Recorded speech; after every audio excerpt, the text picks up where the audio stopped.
te dire combien je t'aime, avec tout mon cœur. Je ne pourrais pas te dire combien je t'aime, alors entends mon cœur. Je ne pourrais pas te dire combien je t'aime, alors entends mon cœur.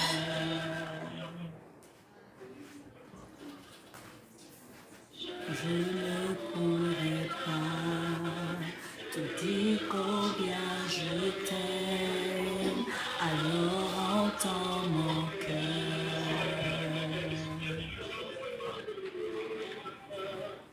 Je ne pourrais pas te dire combien je t'aime, alors entends mon cœur.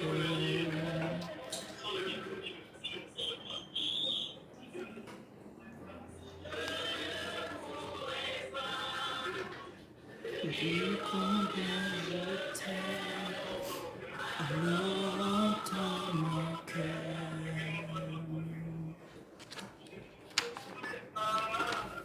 Je ne pourrais pas te dire combien je t'aime, alors entends mon cœur.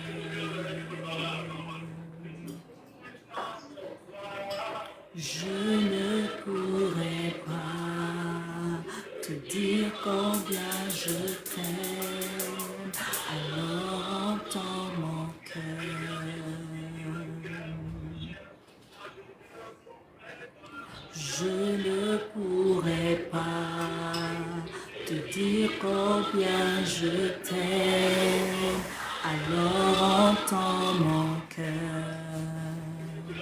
Je ne pourrais pas te dire combien je t'aime, alors entends mon cœur.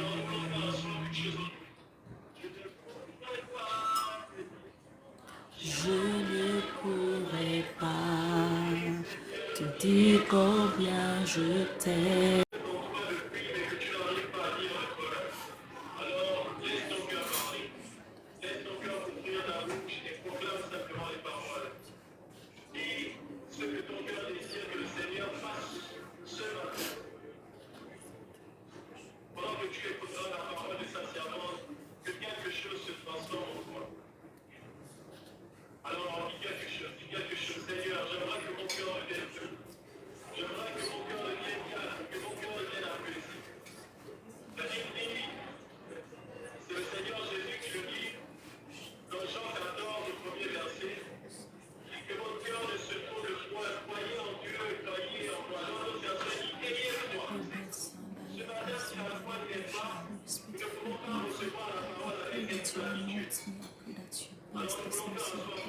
People shall receive life, people shall receive power, people shall receive your anointing. Père, je prie afin que de vie soit visitée, afin que de vie soit transformée, afin qu'une personne soit encouragée, afin qu'une personne ose au nom de Jésus.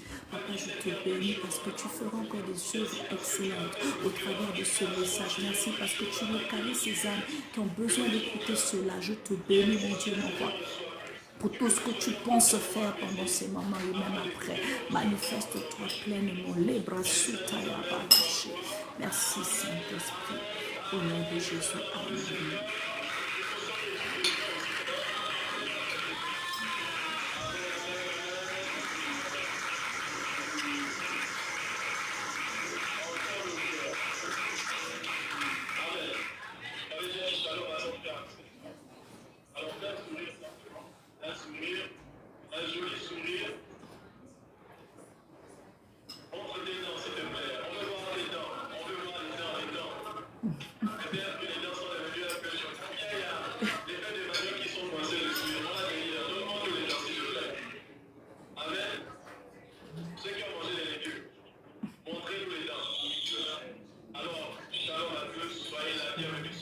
Amen. dans la maison de votre Père. Amen. Nous bénissons le Seigneur pour ces moments merveilleux. Amen. Et nous voulons maintenant que la parole qui sera déversée en nous puisse porter du fruit. Alléluia. Amen. Alors, sans trop tarder, c'est comme ça qu'ils disent, sans trop tarder, vous allez acclamer le Seigneur pour la prophétesse grâce divine.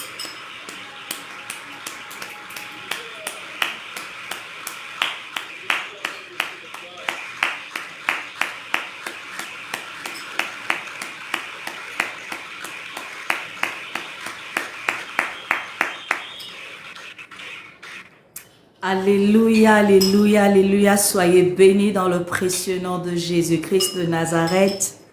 Je suis plus que béni, je suis plus qu'honoré de me tenir encore ce matin devant vous, qu'importe le moyen, afin de pouvoir encore glorifier le Seigneur dans votre vie, de transmettre fidèlement le message qu'il a prévu pour chacun d'entre nous afin d'encourager notre foi, afin de pouvoir booster notre zèle, afin de nous améliorer dans ce qui doit être amélioré, tout simplement parce qu'il est un Dieu. Lorsqu'il œuvre, il se rassure que toute œuvre soit alignée à sa perfection divine.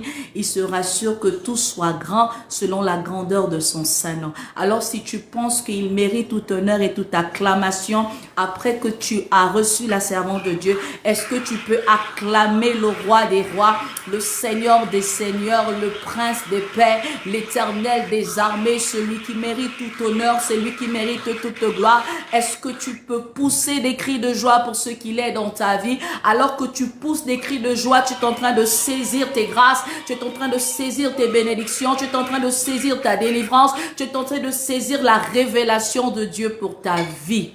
Alléluia, alléluia, alléluia. Demande à ton voisin,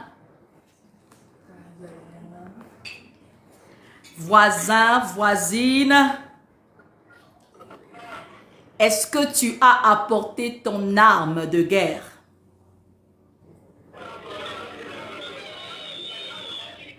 Pose-lui bien la question. Si c'est un homme, tu dis voisin. Si c'est une femme, tu dis voisine. Où est ton arme de guerre?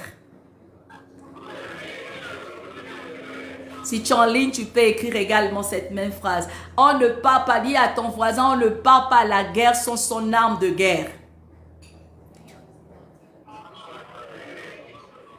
Alléluia. Maintenant, si ton voisin n'a pas apporté son épée, n'a pas apporté son arme, comme nous sommes pleins d'amour, comme nous sommes pleins de bonté selon notre Dieu, est-ce que tu peux partager ton épée afin d'assurer la défense de ton voisin au nom de Jésus?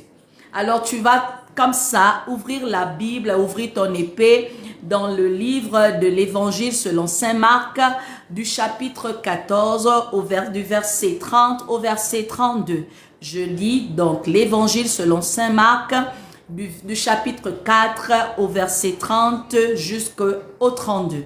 Et tu vas prendre également le prochain texte de base qui va nous conduire aussi avec notre thématique tirée de Zacharie 4 verset 10. Je répète, Marc chapitre 4 verset 30 à 32, Zacharie chapitre 4 verset 10. On va se tenir debout.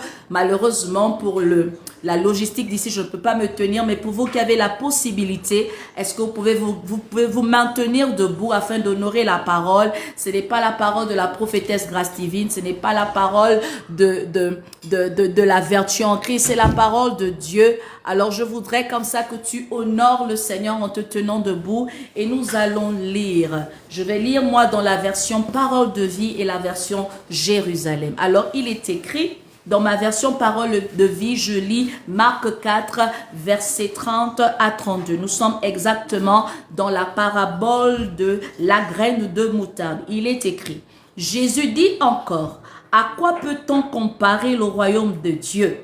Avec quelle histoire est-ce qu'on peut-on en parler? Le royaume de Dieu ressemble à une graine de moutarde.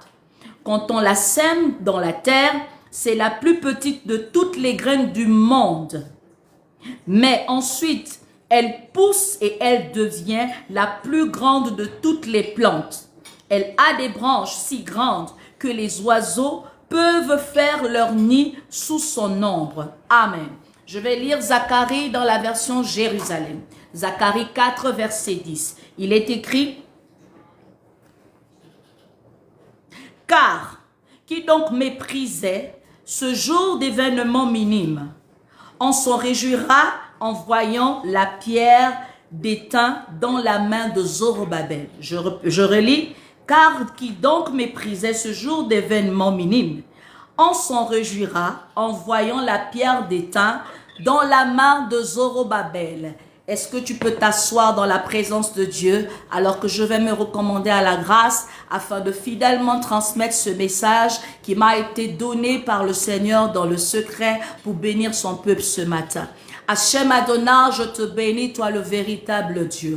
Toi le Dieu du ciel et de la terre, toi celui qui m'a investi de ton pouvoir, de ton autorité, afin de pouvoir répondre à l'appel que tu m'as donné. Seigneur, je me tiens sur cette chair, pas par ma volonté, mais par ta simple volonté. Alors je crois une seule chose, lorsque tu appelles, tu équipes. Lorsque tu envoies, tu agis. Ah, je crois, mon Dieu, mon roi, qu'au travers de ce message que tu as prévu pour nous ce matin, des vies seront impactées. Des âmes seront visitées, des transformations se passeront, la guérison sera accomplie. Merci pour les libérations qui vont être actées au nom de Jésus. Merci mon Dieu, mon roi, pour les révélations qui vont être affirmées afin de sortir de la confusion une âme, des âmes qui étaient inscrites dans cette dimension. Seigneur, je te bénis parce que tu oins ma bouche afin que le vocabulaire qui s'adapte à tous les niveaux de ces personnes que tu as voulu bien rassemblés dans ce lieu, soit accompli, soit manifesté au nom de Jésus. Béni sois-tu, mon Dieu, mon roi, parce que c'est facile, c'est compréhensible et elle a la capacité de mettre en application ce qu'on aura compris. Je te bénis, toi qui par les vertus de ton vocabulaire que tu vas me prêter, l'onction sera manifestée, l'autorité sera accomplie et la révélation sera donnée. Merci Seigneur parce que tu es le Dieu. Lorsque nous se rassemblons en ton nom, tu es présent. Alors par la présence que tu es en ce lieu, je prie que les anges que tu as déjà déployés depuis le début de ces moments se mettent maintenant en exerce afin de pouvoir administrer la puissance, la bénédiction qui a été prévue, rattachée à cette thématique, à chaque âme qui ont répondu présente dans ce lieu, au nom de Jésus-Christ de Nazareth. Je te bénis, Saint d'Israël, par le leadership que tu prends au travers de ton esprit, afin que moi je m'efface et que ce soit le Seigneur Jésus-Christ qui soit vu, afin que ce soit le Seigneur qui puisse se toucher, afin que ce soit le Seigneur qui puisse s'entendre. Je voudrais humblement disparaître dans cette atmosphère physiquement, afin que la révélation des fils de Dieu soit accomplie au nom de Jésus. Merci Père de gloire parce que tu me barricades. Je sais une chose, les ennemis se multiplient lorsqu'on s'authentifie par l'alliance que nous avons avec toi. Alors je te bénis pour la marque du sang de Jésus que tu mets sur moi afin de pouvoir annuler les œuvres, les flèches envenimées de l'ennemi. Je te bénis pour la saturation que tu permets par le moyen de ton feu, afin que ceux qui ont la capacité de s'inscrire dans cette dimension spirituelle soient les bienvenus et que ceux qui n'auront pas la capacité, au contact de ce feu, soient consumés au nom de Jésus. Je te bénis parce que toi, le Dieu, lorsque tu as déjà préparé l'atmosphère, tout ce qui n'était pas de toi et qui avait déjà été implémenté est déraciné, anéanti au nom de Jésus. Merci mon Dieu, mon roi, pour l'autorité. Merci mon Dieu, mon roi, pour la délivrance. Merci Papa Yahweh pour le manteau dont tu me revêts ce matin. Libro de skinte, libro de sutaya baba. Les sconte lebria chataya boskente. Lebre de sundaya mama raskute lebre. Rekakosando lebo. Aide-moi à parler comme le prophète authentique que tu as appelé. Likotalonde lo asando lebo chata. Afin d'appeler à l'existence dans la vie de ces âmes, ceux qui n'existaient pas. Afin d'introniser ces âmes dans la dimension que tu as prévue pour elles dans cette saison. Liparasonte leria loskata. Les kokatu lebro de sunde yebe. Les kakatula baba chete keriadosa. Les ranto lebria santo yebe bahoasata. Iho fanto lirasa. Les rokasunda yebe shia lavakasa. Que le ciel soit ouvert ce matin sur nos vies. Que le ciel soit ouvert ce matin à la vertu en Jésus-Christ. Et que les âmes qui saisissent la grâce puissent accéder à cette bénédiction au nom de Jésus-Christ de Nazareth. Je te bénis, toi le Saint d'Israël. Merci Père, parce que tu m'exauces toujours, toi le Dieu de mon secret. Amen. Amen. Alléluia. Amen. Est-ce que nous pouvons nous asseoir? On s'était déjà assis, c'est ça? Alléluia. Est-ce que Gypsy peut monter avec son téléphone pour que je puisse interagir avec le Gabon sur TikTok? Est-ce que vous pouvez faire monter Jupsi? J'avais déjà envoyé la demande. Est-ce que vous pouvez faire monter Jupsi sur le live? Alléluia.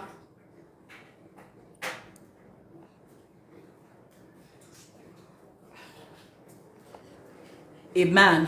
Alors, nous parlons aujourd'hui, ne méprise pas les faibles commencements. Fermez le micro là-bas et puis vous m'écoutez. Ne méprise pas les faibles commencements. Ne méprise pas tes faibles commencements. Dis-le à ton voisin. Ne méprise pas tes faibles commencements. Dis-le à ton voisin.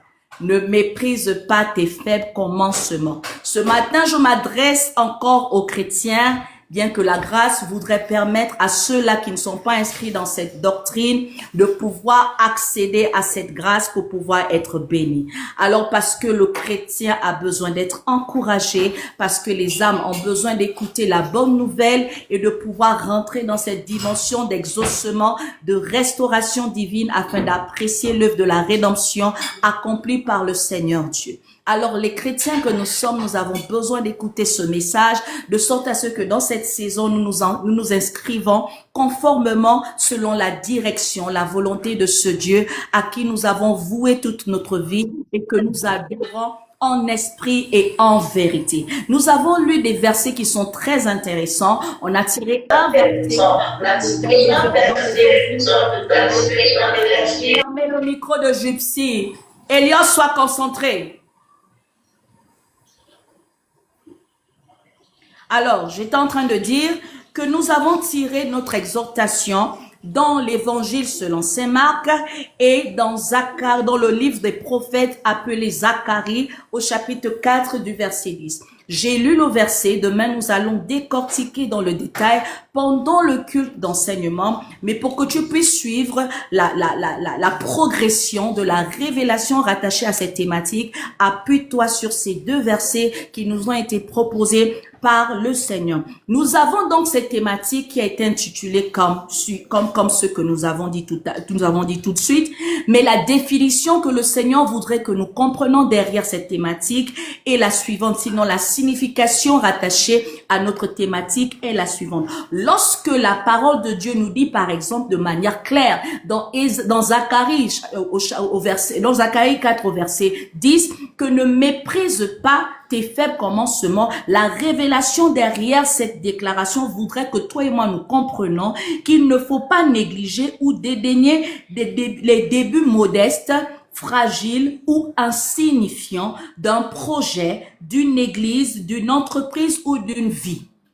Je répète, il ne faut pas négliger ou dédaigner les débuts, d'accord, modestes, fragiles ou insignifiants d'un projet, d'une église, d'une entreprise, d'une vie, et tu peux citer selon ta position. Alléluia.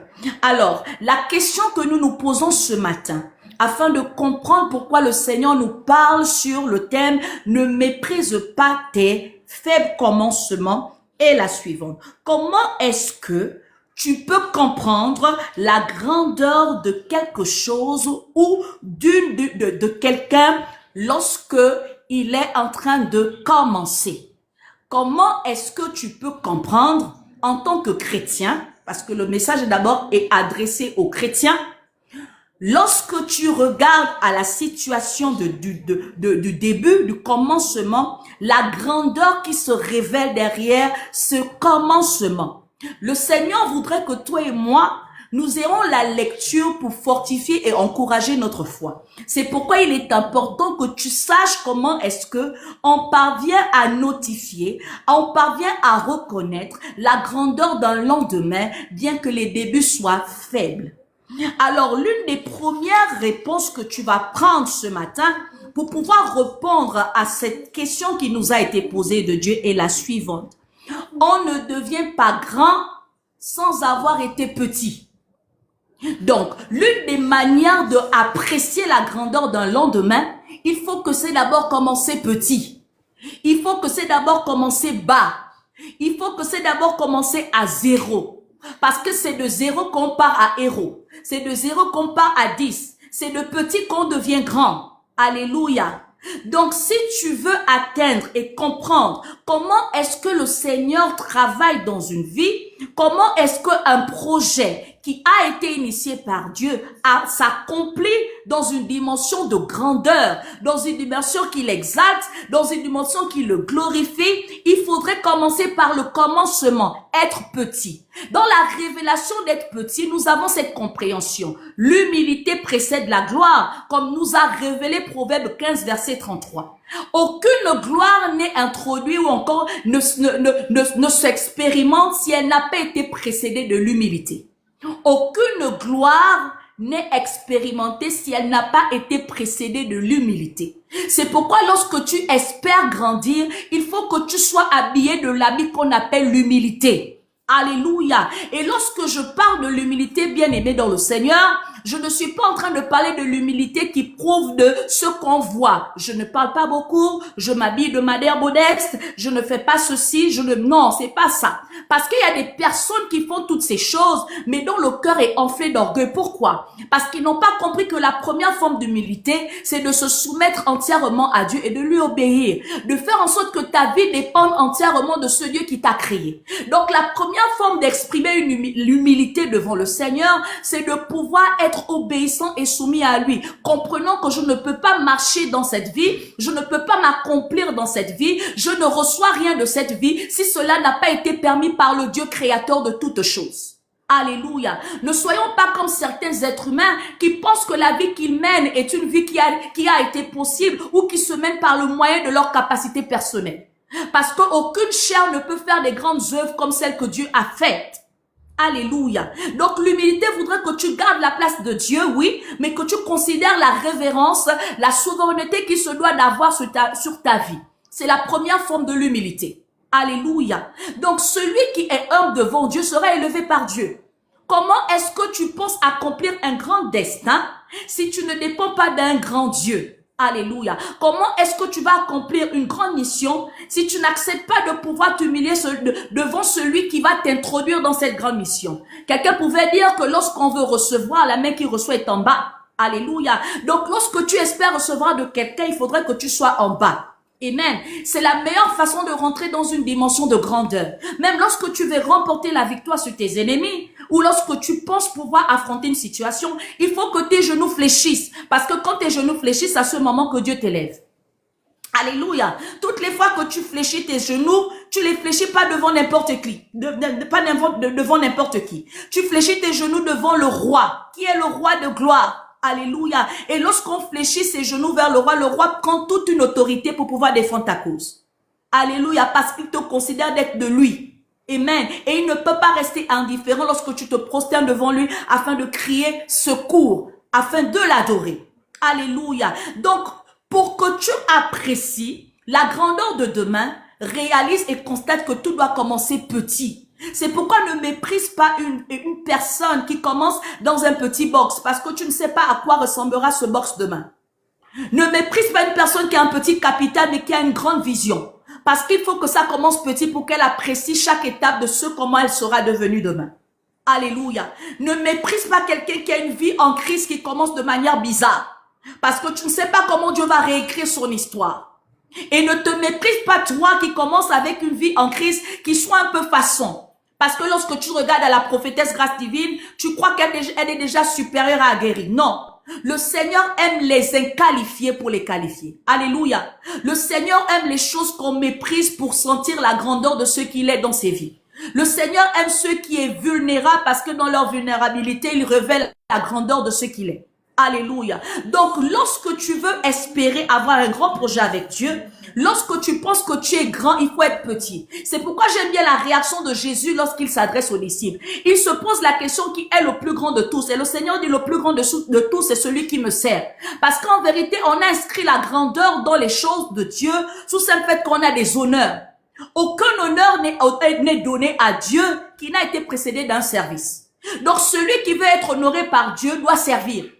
Alléluia. Et qui dit serviteur veut dire esclavage, veut dire soumission, veut dire dépendance. Amen, bien-aimé dans le Seigneur. Donc, si tu veux être honoré par Dieu, il faut que tu lui renvoies d'abord tout honneur en étant révérend, en étant soumis, en étant en servitude par rapport au fait que tu sois totalement engagé à lui et dépendant de lui. Amen. Lorsqu'une femme enfante un enfant, elle n'enfante pas déjà un bébé géant. Elle enfante un bébé véritablement bébé et qui grandit au fil de temps. Alléluia. On n'identifie pas l'enfant de quelqu'un déjà adulte. C'est quand il est encore bébé qu'on apprécie que c'est l'enfant de quelqu'un.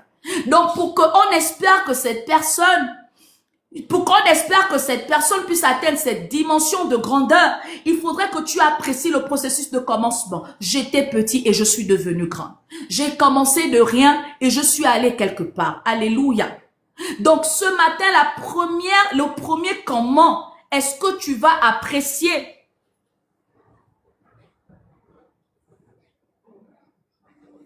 À chaque fois que je coupe, je suis en train de bloquer les personnes qui sont mal éduquées et qui viennent réagir sur le lèvre des gens. Alléluia. Alors, j'étais en train de dire que à chaque fois que tu veux apprécier la grandeur dans la vie de quelqu'un, dans un projet d'une personne, dans une église, regarde à comment ça commence. L'église commence avec 2 personnes, 3 personnes. Ça ne veut pas dire que ça ne deviendra pas une grande église. Ça ne veut pas dire que ça ne deviendra pas une grande mission. Parfois, dans les débuts, on a l'impression d'avoir des personnes qui partent, qui rentrent. Tu as l'impression que l'église n'a aucune spiritualité. Non. Parce que dans tout ce qui se fait, Dieu est en train d'écrire droit sur ces lignes courbes. Alléluia. Donc, nous devons apprécier les faibles commencements dans cette dimension. Ça doit d'abord être petit. Comment est-ce qu'on va apprécier un grand Dieu si on est déjà grand? Il n'y a que parce qu'on a été petit qu'on peut apprécier un grand Dieu. Alléluia. Donc, je veux reconnaître quelqu'un qui a une grande destinée par ses faibles commencements, en voyant comment est-ce qu'il est petit, comment est-ce qu'il est humble, comment est-ce qu'il est dépendant de Dieu, comment est-ce qu'il est si fragile, comment est-ce qu'il n'est pas qualifiable. Mais Dieu pense et va le qualifier. Amen. Le deuxième point de comment est-ce qu'on peut comprendre la grandeur du demain d'une personne, la grandeur de la destinée de quelqu'un, la grande vision que Dieu a donnée à un leader, la grande vie qu'aura une personne, c'est par le fait que son commencement soit insignifiant, ou encore j'ai envie de dire, soit négligent. Alléluia. Le départ est toujours négligent. Le départ est toujours insignifiant. Amen. Le départ est toujours bizarre. Alléluia. Le départ est toujours tohu bohu. On ne comprend pas, mais c'est dans ça que Dieu va reformer les choses. Alléluia. La personne qui commence avec Dieu va commencer avec, il est né dans l'étable, un certain roi qui va sauver l'humanité. My God. Donc, aucune personne par une totalité, on appelle comment, compréhensive ou encore une intelligence bien arrêtée, pouvait penser que celui qui est né dans l'étable pouvait être le roi d'Israël. C'était pas possible. Lorsqu'on regarde à l'histoire de Moïse, la Bible nous déclare que Moïse était en train de suivre les moutons de son beau-père Jéthro. Tu peux aller lire dans Exode 3, versets 1 à 6. Mais dans le suivi des moutons de son beau-père, le Seigneur le rencontre dans ce désert, le buisson ardent. Moïse se pose la question. Comment est-ce que le feu est en train de consumer ce buisson et il n'y a pas la consommation ne se passe pas, mais le feu est là. Par curiosité, il tourne le feu et pendant qu'il est en train de tourner le feu, le Seigneur s'adresse à lui. Le Seigneur lui dit, Moïse, écoute, j'ai un projet. J'ai écouté les cris de mon peuple. Et c'est toi que j'ai choisi. Un suiveur de moutons devient leader d'un peuple choisi. Oh my God. Un suiveur de moutons dans le désert, dans une atmosphère et dans une saison hostile, devient quelqu'un qui prend les mérites de Dieu afin de pouvoir revêtir l'habit de Dieu qu'on appelle un habit glorieux. Afin de pouvoir revêtir, de pouvoir porter le leadership de Dieu. My God. De rien du tout, aucune qualification. Dieu ne l'a pas envoyé dans une école, Dieu l'a juste choisi. Alléluia. Donc, lorsque Dieu te choisit, il n'a pas besoin que tu aies un bac plus 6 ou bac plus 10 ou bac plus 3. Dieu n'est pas un employeur qui t'emploie dans son entreprise à condition que tu aies des qualifications alignées selon la compréhension humaine. Oh my God. Parfois, Dieu aime dans les choses où elles sont folles et elles sont incomprises. C'est à ce moment qu'il vient justement valoriser parce qu'il aime celui-là. Il est ce Dieu qui tire sa gloire là où les hommes ne peuvent pas la tirer. Amen. Donc, Dieu te dit ce matin, à quel niveau de découragement tu es inscrit? À quel niveau d'incompréhension tu es? À quelle confusion tu te soumets? À quel découragement tu es inscrit? Ce matin, il te dit ceci. Il n'a pas eu besoin de te qualifier déjà d'être super spirituel. Il n'a pas eu besoin de te considérer parce que tu appartiens à une famille qui est dans un rang social important. Il n'a pas eu besoin que tu aies un gros salaire, je ne sais pas trop, pour t'appeler à diriger son peuple, pour t'appeler à pouvoir hériter de ce projet divin, pour t'appeler à être qualifié dans les grâces que les gens ont besoin de pouvoir travailler durement dans la dimension humaine pour en bénéficier. Dieu t'a juste choisi parce que il regarde pas comme l'homme regarde, mais il regarde comme lui-même il veut regarder, parce que celui a la capacité de regarder dans la profondeur de l'homme les choses qui sont pas visibles. Alléluia. Les choses qui ne sont pas visibles, les choses qui ne peuvent pas être touchées du doigt. Amen. Donc, pendant que tu es en train de marcher dans ta foi avec le Seigneur, pendant que l'ennemi est en train de t'intimider, en disant que tu ne sauras rien, en disant que tu n'as pas de valeur, en disant que tu as accepté un Dieu qui ne t'exauce pas jusqu'ici, en disant que tu es en train de servir dans le néant, en disant que tu es le dernier de ta famille, en disant que tu ne seras pas guéri, en disant que tu as pris tellement de médicaments mais il n'y a pas de résultat. Il me donne l'autorité de te dire ceci. Il connaît ta condition et il ne t'a pas appelé selon ta condition, mais selon sa condition. My God, oh Saint-Esprit. Il connaît ta condition. Il connaissait ta condition. Il ne t'a pas appelé selon tes conditions et ta condition, mais il t'a appelé et choisi selon sa condition à lui. Alléluia. Parce qu'il est ce Dieu. Amen. Donc le Seigneur, tu reconnais la grandeur d'une histoire de l'ordre de demain. La grandeur d'une vie de quelqu'un, la grande destinée d'une personne. Lorsque tu regardes, elle n'a aucune qualification qui peut lui octroyer cette dimension. Alléluia. Lorsqu'on regarde, quand j'arrive au milieu de beaucoup de personnes, on regarde à mon petit corps. On se dit que la femme va venir de quoi? Elle a un corps petit. Hein? Elle est mince. Elle est courte. Mais quand je me positionne et je œuvre pour mon Père, toi-même, tu te poses la question que comment tu as pensé de ça, de cette personne. Alléluia, c'est ça. Dieu est un mystère. Dieu peut faire en sorte qu'un infirme guérisse les infirmes. Tu te poses la question, mais comment lui qui est infirme n'arrive pas à guérir un infirme? C'est ça Dieu. Alléluia. Dieu peut faire en sorte qu'un aveugle donne la vue à un aveugle. C'est ça Dieu.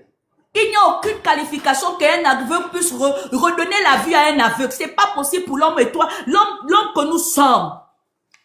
L'homme que nous sommes là, c'est pas pour que nous sommes. On ne peut pas penser ça. Mais Dieu pense que c'est bon. Dieu dit que c'est juste. Dieu dit que c'est ce qui doit être fait. Alléluia. Donc, lorsque c'est tellement contraire, comprends que Dieu a un projet glorieux. Lorsque c'est tellement négligent, comprends que Dieu va le valoriser. Un diamant brut n'a pas de valeur lorsqu'il est brut. Mais seulement, il a déjà de la valeur même quand il est dans son état brut. Pourquoi? Parce qu'on sait qu'une fois que ce sera bonifié, on va lui donner une valeur exorbitante sur le marché. Alléluia. Donc, à l'état actuel que tu es comme un diamant brut. Mais quand le Seigneur va te travailler, la valeur que tu auras, même toi-même, tu vas être choqué.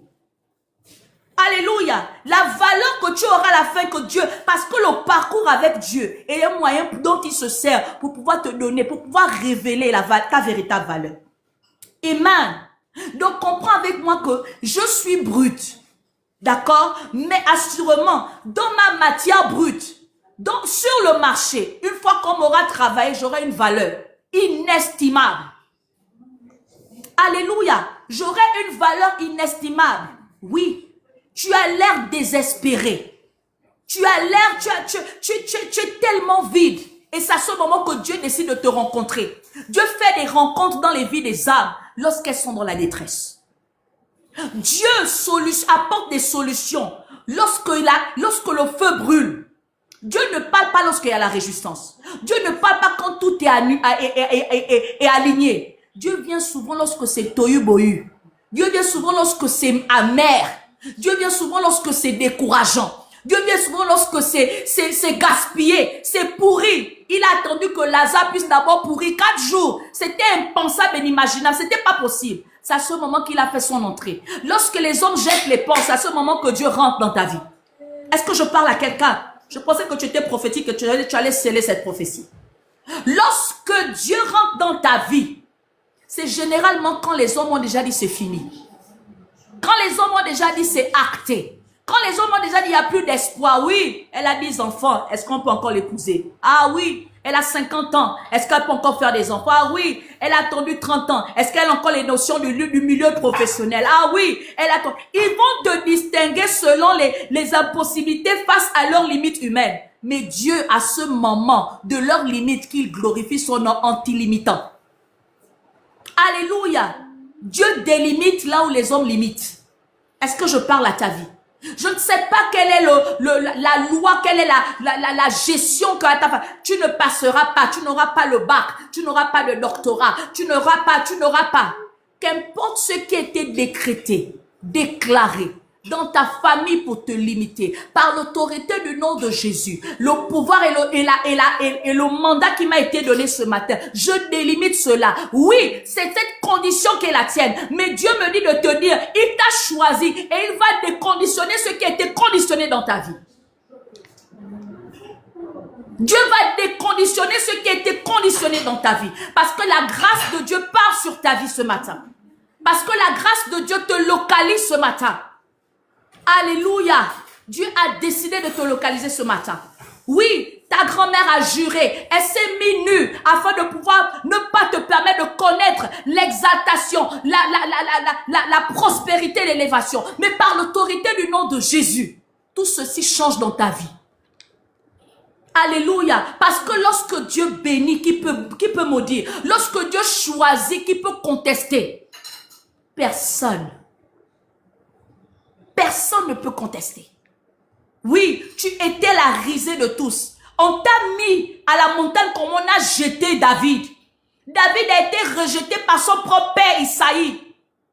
Parce qu'il n'était pas issu du mariage, de l'alliance avec son épouse légale. Mais le Seigneur avait un projet pour David. Le Seigneur n'appelait pas David bâtard. Le Seigneur n'appelait pas David moindre. Le Seigneur n'appelait pas David comme Isaïe son propre père l'avait appelé. Comme Isaïe, son propre père l'avait traité. Le Seigneur a appelé David comme il voulait l'appeler. Alléluia. Et quand il envoie son serviteur Samuel, il envoie dans ce lieu. Samuel est impressionné par rapport aux 10 enfants qui sont dans la maison. Puisqu'ils mangent bien, puisqu'ils sont légitimés, mais ça là, c'est une analyse selon l'homme, pas selon Dieu. Parce que ce que l'homme légitime, Dieu forcément ne légitime pas. Parce que ce que l'homme célèbre, Dieu ne célèbre pas. Parce que ce qui frappe à l'œil de l'homme, ça ne frappe pas à l'œil de Dieu. Et quand ça ne frappait pas à l'œil de Dieu, Dieu a confondu la perfection de Samuel, même son prophète, devant sa volonté parfaite. Il dit, il a un fils. Donc c'est pas parce que ton père ou ta mère t'a disqualifié que tu arrêtes d'être son enfant. Dieu bénit selon la lignée. Même si la lignée est toxique, le Dieu qui intervient dedans change cette lignée. Parce que c'est toi qui l'as choisi. Alléluia. On parle d'Isaïe à cause de David. On ne parle pas d'Isaïe à cause de lui. On parle d'Isaïe à cause de l'histoire qui devait être accomplie dans David. Donc il y a des valeurs que ta famille même mérite parce que toi tu as été destiné et prédestiné à servir Dieu. Parce que toi, tu as déjà été mis à part pour la gloire de Dieu. C'est pourquoi ta famille a un sens, même s'il ne te considère pas présentement. Est-ce que je parle à une vie ce matin? Ta vie a un sens. L'autorité, l'influence, la bénédiction que jouissent tes parents aujourd'hui, que jouit ta famille aujourd'hui, dépend de l'appel que tu as reçu lorsque tu étais informe et vide. Il dit dans sa parole, je te connaissais avant que tu eusses formé dans le sein de ta mère. Donc, tu n'étais pas encore formé que Dieu te connaissait. Et comme il te connaissait, il avait déjà tout programmé. C'est pourquoi le choix d'un parent ne peut pas être fait par toi-même, puisque Dieu connaît déjà le plan qu'il a tracé pour chaque personne. Donc, tu peux avoir des très mauvais parents, mais être un élu de Dieu. Tu peux avoir des très mauvais chefs, mais être un bon directeur de demain. Tu peux avoir un très mauvais père comme Laban, mais être un véritable père, parce que tu auras appris de Laban. Alléluia. Donc la condition précédente ne fait pas en sorte que la suite soit comme cette condition précédente. Parce que Dieu est ce Dieu-là qui se rassure que notre fin termine de manière glorieuse, aussi vrai que nous sommes en lui. Amen. Donc ta grandeur révèle de la manière brute que tu es. Parce que tu es un diamant. Et tu as de prix aux yeux de Dieu. Amen. 3. Comment est-ce que nous parvenons à comprendre la grandeur de Dieu, à réaliser la grandeur d'une vie, la destinée, une grande vision, une grande mission dans la vie de quelqu'un, dans des choses, alors qu'elles sont encore faibles? La troisième réponse est lorsque nous remarquons le pionnier, ou lorsque nous sommes soit nous-mêmes un pionnier. D'accord? Donc, lorsque tu es un pionnier, ça sous-entend que tu es le prémisse. Tu es cette prémisse-là. Alléluia. Parce que tu es le premier de tous. Alléluia. Être capable de reconnaître, quand tu vois quelqu'un qui est grand, c'est quand tu as la capacité de notifier en cette personne qui fait les choses différemment. Eh bien, il ne fait pas les choses comme tout le monde. Tu vas remarquer que tu as eu plusieurs grossesses, mais il y a une grossesse là qui t'a fait façon. Il y a une grossesse là qui t'a fait façon. C'est souvent le signe de cet enfant est une alliance. Alléluia. Je viens de donner une révélation à une maman. Ne blague pas avec ta grossesse qui a été bizarre. Surtout si cette grossesse t'a emmené à chercher Dieu. Surtout si cette grossesse te pousse à servir Dieu. Surtout si cette grossesse a permis que Dieu te rencontre. Ne blague pas avec cet enfant. C'est un enfant de l'alliance. Amen. Donc, lorsque tu vois aussi une personne qui commence à faire les choses différemment, quand tu es sorti du péché, comment est-ce que tes amis t'ont remarqué? Comment est-ce que tes amis ont senti que vous n'étiez plus ensemble? Parce que tu commençais à faire les choses autrement. C'est comme ça qu'ils ont vu que tu ne buvais plus comme eux, ils continuent de boire. Tu ne fumes plus comme eux, ils continuent de fumer. Et ça commence à les déranger. Mais que leur dérangement n'influence pas ta manière de progresser avec Dieu. Alléluia. Donc ce n'est pas parce que tu choisis de ne pas être commun que c'est toi le problème. Parfois tu as la révélation de la bonne direction. Oh my God. Parfois, tu as la révélation de la bonne direction. Ils étaient tous perdus et Dieu a décidé de faire que tu commences à changer les choses pour qu'ils retrouvent la voie. Alléluia. Donc, le Dieu qui t'a appelé est un Dieu de révélation. Il sait comment il fait. Il appelle toujours un pour pouvoir engendrer une multitude. Dieu n'a pas besoin de plusieurs pour multiplier. Il a juste besoin d'une personne, le pionnier. Est-ce que tu es un pionnier? Si oui, ne te déconnecte pas pourquoi moi? Pourquoi moi ça m'arrive? Pourquoi? Arrête de dire cette question et sois encouragé ce matin. Je suis un pionnier, c'est pourquoi je vis des choses qui soient contraires aux autres. Parce qu'un pionnier n'a pas de référence, mais il devient la référence. Est-ce que je t'ai parlé ce matin?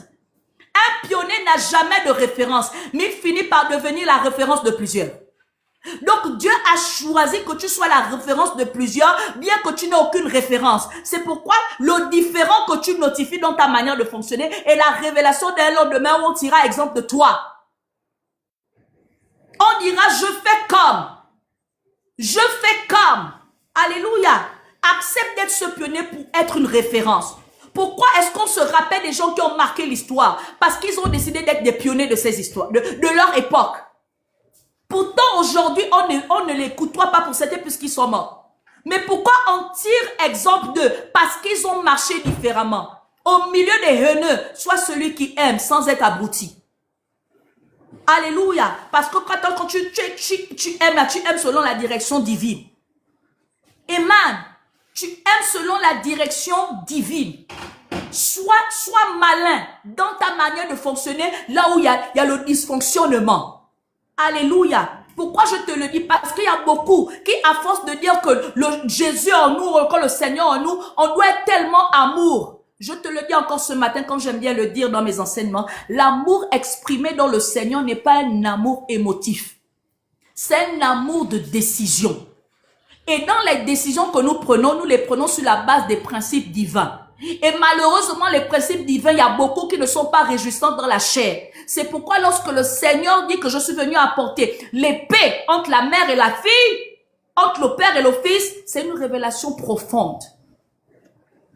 Il y aura toujours des désaccords. Pourquoi? Parce que pendant qu'un cherchera à plaire Dieu, l'autre ne sera pas d'accord. Mais ce n'est pas ça ne sous-entend pas qu'ils ne doivent plus se parler ou bien s'entretuer, non. Le fait qu'on ne fonctionne pas de la même manière fait en sorte qu'on ne puisse pas forcément s'entendre. Mais pendant que je suis en train de marcher selon ce que mon Dieu me demande de faire, je suis agréable à lui. Et je manifeste de l'amour parce que je te montre l'exemple de comment tu dois marcher dans Dieu. Alléluia. Donc comprends avec moi ce matin que la manière que Dieu intronise la dimension de l'amour, ce n'est pas comme toi l'homme tu voudrais le manifester. C'est pourquoi il y a beaucoup de personnes qui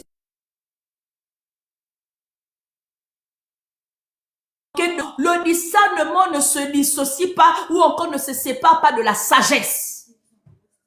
Il faut savoir discerner parce que tu peux avoir deux substances qui se ressemblent mais qui n'ont pas la même saveur.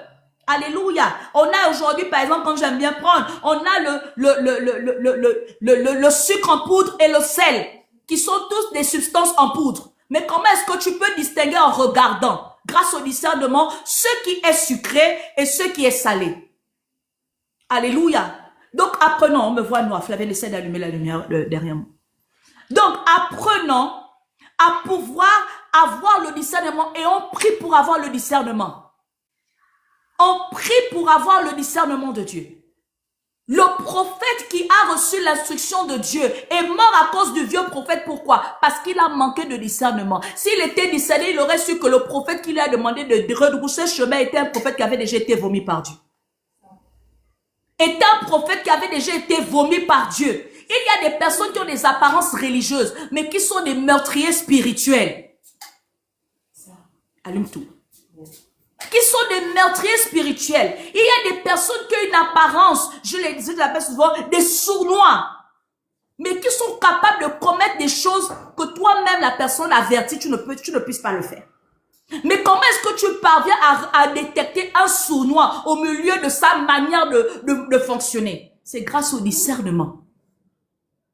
C'est grâce au discernement. Alléluia. Donc, pour que tu parviennes à apprécier la grandeur de quelqu'un demain, mon bien-aimé dans le Seigneur, apprécie le fait que tu fasses les choses différemment. Si les autres décident de pouvoir commettre l'impudicité avant le mariage, et puis quand elles se marient, elles disent tout est grâce, il n'y a pas de grâce dans les bénédictions qui ont été souillées. Il n'y a aucune grâce dedans. Si tu n'as pas respecté le principe de Dieu, ne l'attribue pas à Dieu. Parce que à César, ce qui est à César, à Dieu, ce qui est à Dieu. Mais aujourd'hui, il y a des victoires que nous avons grâce aux stratégies du monde, mais qu'on va affecter à la gloire de Dieu. C'est pas possible. C'est pas possible. Si tu t'es marié dans l'impudicité, ton mariage ne glorifie en rien Dieu. Et surtout si tu es chrétien. Alléluia. À moins que tu étais ignoré, que tu t'es marié, que tu as arrangé les choses. Ça, le Seigneur pardonne parce que tu arranges, tu t'es ignorant. Mais dès lors que tu as l'information de ce que tu dois faire en ta qualité d'engagé, fais attention de ne pas déshonorer la parole de Dieu. Yes. Amen. Fais attention de ne pas déshonorer la parole de Dieu. Donc, marcher différemment ne fait pas de toi un problème. Parfois, ça fait de toi la révélation. Ça fait de toi la révélation. Amen. Tu n'es pas le problème. Et quand les gens te rejettent, ne t'apitoie pas sur ton sort. Arrête d'être un suicidaire parce que les gens t'auront rejeté sur le fait que tu es différent. Tu ne sais pas que dans l'harmonie de la différence, c'est là on apprécie la beauté de quelque chose. Parfois, quand c'est différent, c'est là on apprécie justement l'harmonie de la beauté. Amen. Donc, apprécie le fait que Dieu veut que tu sois différent au milieu des gens qui vivent n'importe comment. Au milieu de tes sœurs qui se prostituent, au milieu de tes frères qui volent, accepte de marcher différemment. Amen. Accepte de marcher, sois le pionnier, parce que ça veut dire que tu as du potentiel. Et un potentiel énorme, parce que les autres vont en bénéficier. Si Christ ne meurt pas seul, il ne nous gagne pas tous. Si Christ n'a pas été l'unique, que nous ne serons pas la multitude aujourd'hui. Alléluia. Si Isaac n'était pas le seul fils, que Abraham n'allait pas hériter de la multitude. Donc ceux qui sont uniques sont précieux. Alléluia. J'ai la grâce d'être unique dans deux dimensions, par le sang et par la vertu en Jésus-Christ. Amen. J'ai la grâce. Et vous allez constater que les enfants uniques sont très persécutés parce qu'ils ont une double grâce sur leur vie. Ils sont tellement précieux. Dieu a tout chargé en eux. Les enfants uniques sont très dangereux. Alléluia. Les enfants uniques sont très dangereux. Parce que Dieu a tout mis en eux. Amen. C'est pourquoi vous allez voir qu'ils sont beaucoup combattus, beaucoup convoités, beaucoup rejetés pour les garder dans une cage afin de faire des suicidaires. Mais lorsque tu as la révélation de Dieu, tu comprends en fait le potentiel qui est en toi par le fait que tu sois unique. Si je n'avais pas Dieu en moi, la manière où mon enfance a été dirigée, j'allais être une suicidaire, une malheureuse.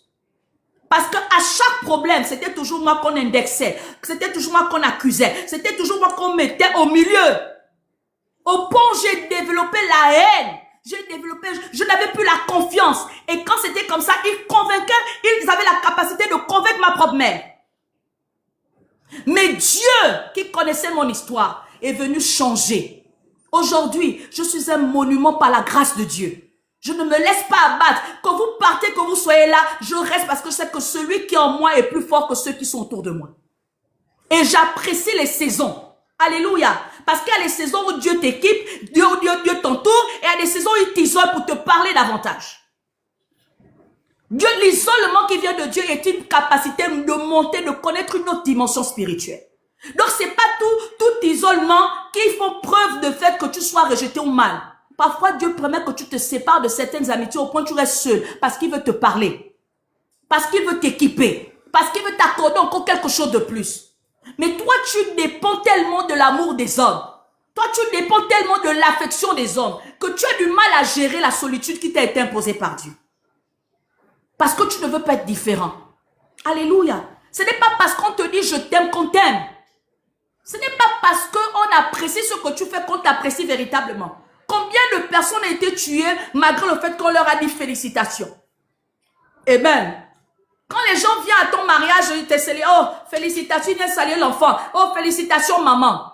Qui t'a dit qu'ils sont d'accord que tu es engendré? Qui t'a dit qu'ils sont d'accord que tu évolues?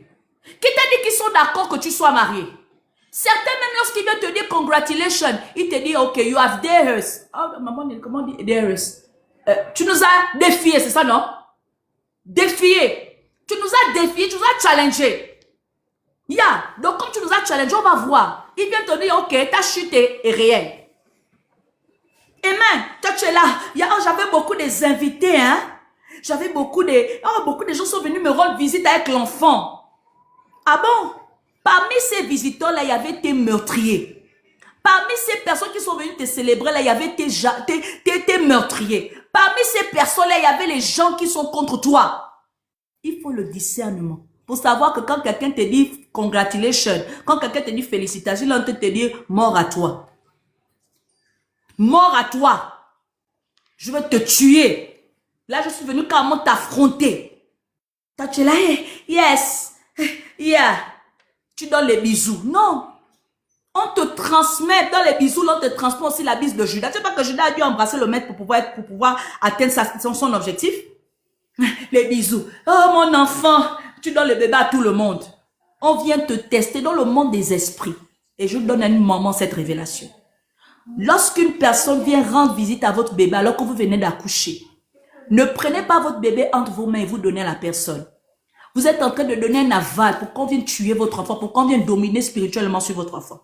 Lorsque quelqu'un vient rendre visite alors qu'on venait d'accoucher, même si vous ne suspectez pas la personne d'être mauvaise ou que je ne sais pas, parce qu'on ne peut pas notifier tout de suite, laissez votre bébé dans le berceau.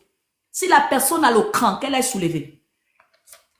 Si la personne a le cran, qu'elle aille soulever. Parce que ce qu'elle va soulever là, elle connaîtra comment ça va lui être donné. Quand tu soulèves toi-même, de manière personnelle, j'ai la capacité de te condamner dans mon cabarou à Scotériaba. Yes, j'ai la capacité de te faire ça propre. Parce que tu as osé défier l'onction qui est dans ma vie. Parce que on ne peut pas venir rentrer dans ta maison et te tuer, c'est pas possible. Donc c'est te tenter lorsque la personne cherche à toucher ton bébé. Quand tu donnes la personne l'enfant, ça veut dire que prend, il pèse la spiritualité de ton bébé. Et il fait ce qu'il veut. C'est pourquoi les bébés depuis le berceau, on peut les introniser dans la sorcellerie. C'est pourquoi les bébés depuis le berceau, on les a déjà pris, volé leur destinée. Le monde dans lequel nous vivons est un monde hautement spirituel. Lorsque tu es chrétien, apprends à travailler ta spiritualité pour ne pas subir. Alléluia, c'était une parenthèse pour bénir une maman. Je ne sais pas pourquoi je le dis, mais je reste convaincue que le Seigneur a localisé une maman. Arrête de prendre ton enfant comme une boule de basset. Tu donnes, tu donnes, tu donnes. Hein? Arrête ça parce que les ennemis sont nombreux. Ou encore l'habitude de faire entrer les gens dans ta chambre.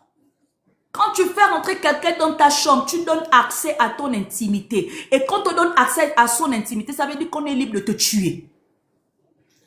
On est libre de te voler tes grâces. Parce que comment est-ce que tu fais rentrer tout le monde dans tes entrailles? Même Christ, lorsqu'il finit de faire le miracle avec Pierre, de la pêche, il dit bien qu'on va choisir le meilleur des poissons. Il y avait plusieurs poissons, mais il reconnaît que parmi les poissons, tous n'étaient pas comestibles. Mais toi, dans l'ignorance, là que tu n'es pas spirituel, tu fais rentrer tout le monde dans ta chambre. Non, c'est faire rentrer tout le monde dans ton ventre. Et le ventre, lorsque tu manges une nourriture toxique au spirituel, on t'atteint facilement. On t'atteint facilement. Ta chambre n'est pas le salon. Ta chambre n'est pas le salon. Ta chambre, c'est pour toi, c'est ton secret. C'est un hôtel. C'est un hôtel. Arrête de faire entrer n'importe qui dans ta chambre. Encore pire lorsque tu es marié. Yes. Et apprenez à respecter cela dans la vie des gens. Oh non, il ne m'a pas fait rentrer parce qu'il cache quelque chose. Oui, on cache notre intimité. Parce que quand on pénètre ton intimité, tu deviens vulnérable. C'est comme connaître ta nudité. Tu perds ta nudité. Tu perds de ta dignité. Parce que quand on connaît la nudité de quelqu'un, on lui fait perdre sa dignité. Attention, le monde spirituel est d'abord spirituel. C'est pourquoi je dis encore à quelqu'un, la religion ne sauve pas. Sois spirituel. Sois spirituel. Alléluia. Sois spirituel. Sinon, on va t'atteindre facilement. Il y a des morts que Dieu n'enregistre pas parce que ce n'était pas programmé par lui. Ce n'était pas programmé par lui. Les morts précoces sont programmées parce que tu as manqué de vigilance. Parce que tu as refusé d'être spirituel. Parce que tu as refusé de travailler. Tu prends tout à la légère. On te demande de prier, tu trouves ça difficile. Mais on va atteindre ta vie, sinon on va atteindre ta descendance. Parce que quand tu es parent, ça veut dire que tu es un genre de pionnier. Ça veut dire que tu es un genre de pionnier. Parce que les enfants vont te regarder pour devenir. Donc un pionnier ne peut pas mépriser ce qui est, ce qu'il est et ce qui doit venir après lui. Alléluia. L'héritage se travaille dans toutes les dimensions possibles, mon bien-aimé. Sois une référence dans toutes les dimensions parce que c'est toi le pionnier. Un chef de famille est un chef de famille pas parce qu'il donne des règles, mais parce qu'il sait assumer sa responsabilité de chef. Lorsque tu n'assumes pas ta responsabilité de chef, tu n'es pas un chef. Tu es une serpillère et qu'on peut chosifier. Un chef de famille est un chef parce qu'il assume ses responsabilités. Quand tu refuses d'assumer tes responsabilités, la personne qui vient les assumer devient le chef. La personne qui vient les assumer devient le chef. Combien de fois des époux sont devenus les chefs dans leur maison parce que des conjoints n'ont pas supporté d'avoir l'autorité et de pouvoir assumer les responsabilités. Combien des aînés ont perdu le droit d'aînesse parce qu'ils ont refusé d'être responsables comme Esso. Beaucoup ont perdu leur droit d'être les premiers parce qu'ils ont refusé de revêtir les caractéristiques qui sont imposées aux premiers. Un violent comme Jacob est passé, il a pris la première place. Un violent comme Joseph est passé, il a pris la première place. Vous pensez que Dieu regarde comme l'homme regarde? Le monde des esprits ne regarde pas comme l'homme regarde. C'est pourquoi attention à comment vous marchez dans cette vie. Attention. Lorsque tu es un pionnier, ça veut dire que tu as l'autorité, le plein aval sur ta propre vie. Donc ta vie est un genre de pionnier que tu dois conscientiser, que tu dois responsabiliser, que tu dois discipliner, que tu dois veiller. Comment est-ce que tu veux qu'on parle de toi après toi? Comment est-ce que tu veux toi-même vivre ta vie et jouir de ta vie si tu ne la prends pas au sérieux? Alléluia. Parce que ta vie est un genre de pionnier. Ta vie à toi-même est un genre de pionnier pour toi. Donc, apprenons, bien-aimés dans le Seigneur, à respecter notre vie, à assumer. Ne te dis pas que quelqu'un viendra prendre des décisions à ta place. Tu dois prendre les décisions qui te permettent de te construire et de te propulser. Tu dois prendre des dispositions qui te permettent de pouvoir aller là où Dieu t'attend.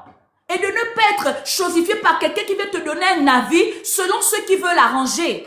Alléluia. Mais selon là où Dieu te conduit. Parce que tu sais te décider selon ce que Dieu dit.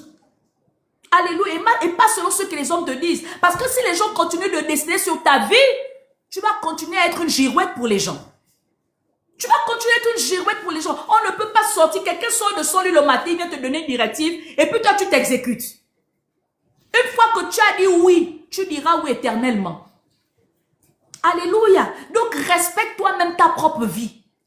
Respecte toi-même ta propre vie. Assume-toi. Assume-toi dans ce sens où quand tu es en train de t'assumer, tu sais que c'est Dieu que tu es en train de suivre et tu n'es pas dispersé. Tu es concentré sur Dieu. Parce qu'il n'y a que Dieu qui a des projets de paix et non de malheur. Même lorsque toi, tu as des prédispositions de choisir ce que tu veux pour ta vie. Je rappelle que je m'adresse premièrement aux chrétiens. Et si toi, tu te retrouves béni par ce message, saisis la grâce. Alléluia. Donc, un chrétien qui se respecte, connaît que sa vie, la prospérité de sa vie dépend de Dieu. Pas d'un homme. Pas d'un homme. Tu ne respires pas sous l'aide d'un homme. Alléluia. Tu ne vis pas à cause d'un homme. Tu vis à cause de Dieu. Alléluia. Tu vis à cause de Dieu. Tu manges à cause de Dieu. Tu t'habilles à cause de Dieu. Même si les efforts sont fournis comme on veut essayer de nous faire penser, mais la vérité c'est que la base dépend de Dieu. Et même aucune chose qui existe sur la terre n'a existé d'elle-même, surtout dans la dimension du naturel. Parce qu'il y a eu le créateur de toutes choses. Et je défie toute personne qui pense que ce monde a été créé par lui-même. Non. Toute invention qui existe a son inventeur. Toute invention qui existe a son inventeur. Dans la nature, il y a un Dieu qui a créé sa chose. C'est pourquoi toi et moi, nous pouvons voir. Parce qu'il y a son inventeur. Donc, que tu le veuilles ou pas, le Dieu que je sais, c'est le Dieu qui a créé toutes choses. Je regarde aux montagnes. Je sais qu'aucun homme ne peut créer ces montagnes. C'est ce Dieu-là que je prie. Je regarde aux eaux. Je regarde aux eaux. Je sais qu'aucun homme ne peut créer la manière dont l'étendue des eaux est sur la surface de la terre. C'est ce Dieu-là que je sers. Alléluia. Je regarde comment les oiseaux volent. Il n'y a pas quelqu'un qui l'a fait. C'est ce Dieu-là que je sers. Je regarde comment la nature me parle. C'est ce Dieu-là que je sers. Celui qui a créé des animaux parce qu'aucun homme ne peut créer un animal. C'est ce Dieu-là que je sers. Et c'est de lui dont je parle dans ce lieu. Amen. Donc je suis responsable de ma propre vie. Même mes parents n'ont pas la décision sur ma vie. Dès lors que je suis conscient de qui je suis en Dieu, mes parents n'ont pas la décision sur ma vie. Je les dois honneur, mais ils n'ont pas la dimension de décider sur ma vie lorsque je suis dans le Seigneur. C'est pas possible. Et j'ai le droit de les convaincre que je suis véritablement engagé dans ce que je fais dans le Seigneur. Parce que le Seigneur fait en sorte que nous soyons des élus dans nos familles pour être une source de bénédiction. Par la bénédiction, c'est parfois forme de révéler que nous sommes dans le bon endroit. Que nous sommes dans le monde, nous sommes épanouis dans ça. Parce que l'homme a la décision, a le choix, sauf s'il est en servitude. Un parent qui veut décider à chaque fois sur ta vie te garde en servitude. Et ça, c'est pas divin. Ça, c'est pas de Dieu. Une famille qui veut toujours contrôler ce que Dieu fait dans ta vie est une famille qui veut te garder comme Pharaon, t'empêcher d'adorer Dieu. Et ça, c'est pas divin. Donc, tu peux évoluer, mais il y aura toujours quelque chose qui va te freiner. Ne soyons pas confus. Comment est-ce que nous respectons l'orientation de Dieu? Dieu n'est pas un Dieu de désordre, mais il est un Dieu de principe et d'ordre. Alléluia. Dieu n'est pas quelqu'un qu'on manipule. Dieu n'est pas quelqu'un n'est pas une divinité avec qui tu peux t'amuser. Dieu est ordonné. Amen. Lorsqu'il demande à Abraham de quitter la maison de son père, c'était pas source de dire que c'est fini, le sang enlevé. Parce que si on enlève ton sang, tu meurs physiquement bien. Même si tu as l'éternité après. Donc il y avait toujours un lien. Mais seulement à partir du moment où il devait quitter la maison de son père et sa mère, c'était pour annoncer et révéler que toute dépendance devait maintenant venir de Dieu. Alléluia. Toute dépendance devait venir de Dieu. Si vous pensez que c'était une situation de dire que division totale, on ne fait, oh non, ne se parle, non. Ce même Abraham n'aurait pas demandé à son serviteur d'aller épouser dans sa patrie. Si sa patrie était catastrophique, il n'allait pas demander à Éziel d'aller épouser Rebecca pour Isaac là-bas. Il devait dire que puisque Dieu m'a envoyé dans cette terre, je préfère rester directement et épouser une femme de cette terre. Parce que je sous-entends que dans cette terre, le Seigneur qui m'a envoyé a déjà tout prévu. Alléluia. A déjà tout prévu. Mais parfois, il y a des bénédictions que nous avons reçues. Ça ne veut pas dire que c'est parce que nous avons reçu cette bénédiction qu'on ne peut plus recevoir les bénédictions de là où nous sommes venus. Il y a aussi un bien de là où tu reviens. Alléluia. Il y a un bien.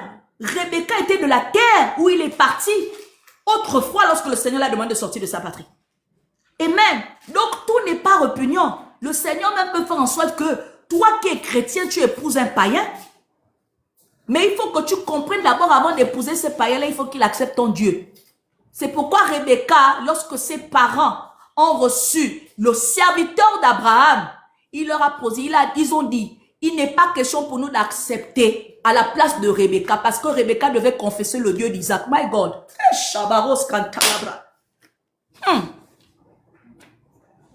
Elle devait confesser le Dieu d'Abraham. Parce qu'on ne peut pas faire alliance si on ne regarde pas la même direction spirituelle. Mais pourtant, avant cette étape, on considère qu'elle était païenne. Avant cette étape, on considère qu'elle n'était pas alignée selon l'alliance. Mais il fallait que Rebecca dise oui, je vais épouser Isaac pour que les choses s'alignent. Alléluia. Donc, le Seigneur peut permettre que oui, tu rencontres un païen, mais il faut qu'il embrasse l'alliance de ton Dieu pour pouvoir te joindre à lui, afin que vous marchiez sereinement dans ce projet de Dieu. Amen. 4. Oh, je l'ai passé en direct. 4. Comment est-ce qu'on connaît, comment est-ce que tu peux reconnaître la grandeur d'une vie, d'une entreprise, d'un ministère, de quelqu'un, de toi-même, alors que les commencements sont insignifiants, sont incertains?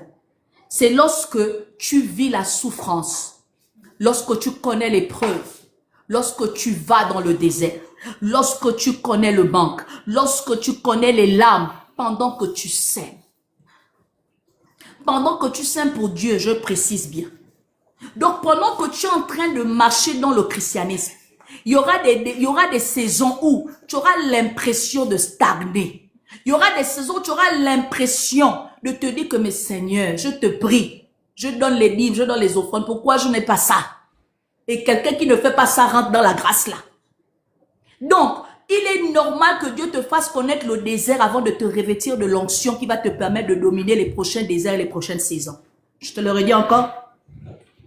Il est important pour toi de connaître la formation avant de pouvoir assumer la responsabilité qui te sera imposée dans l'élévation.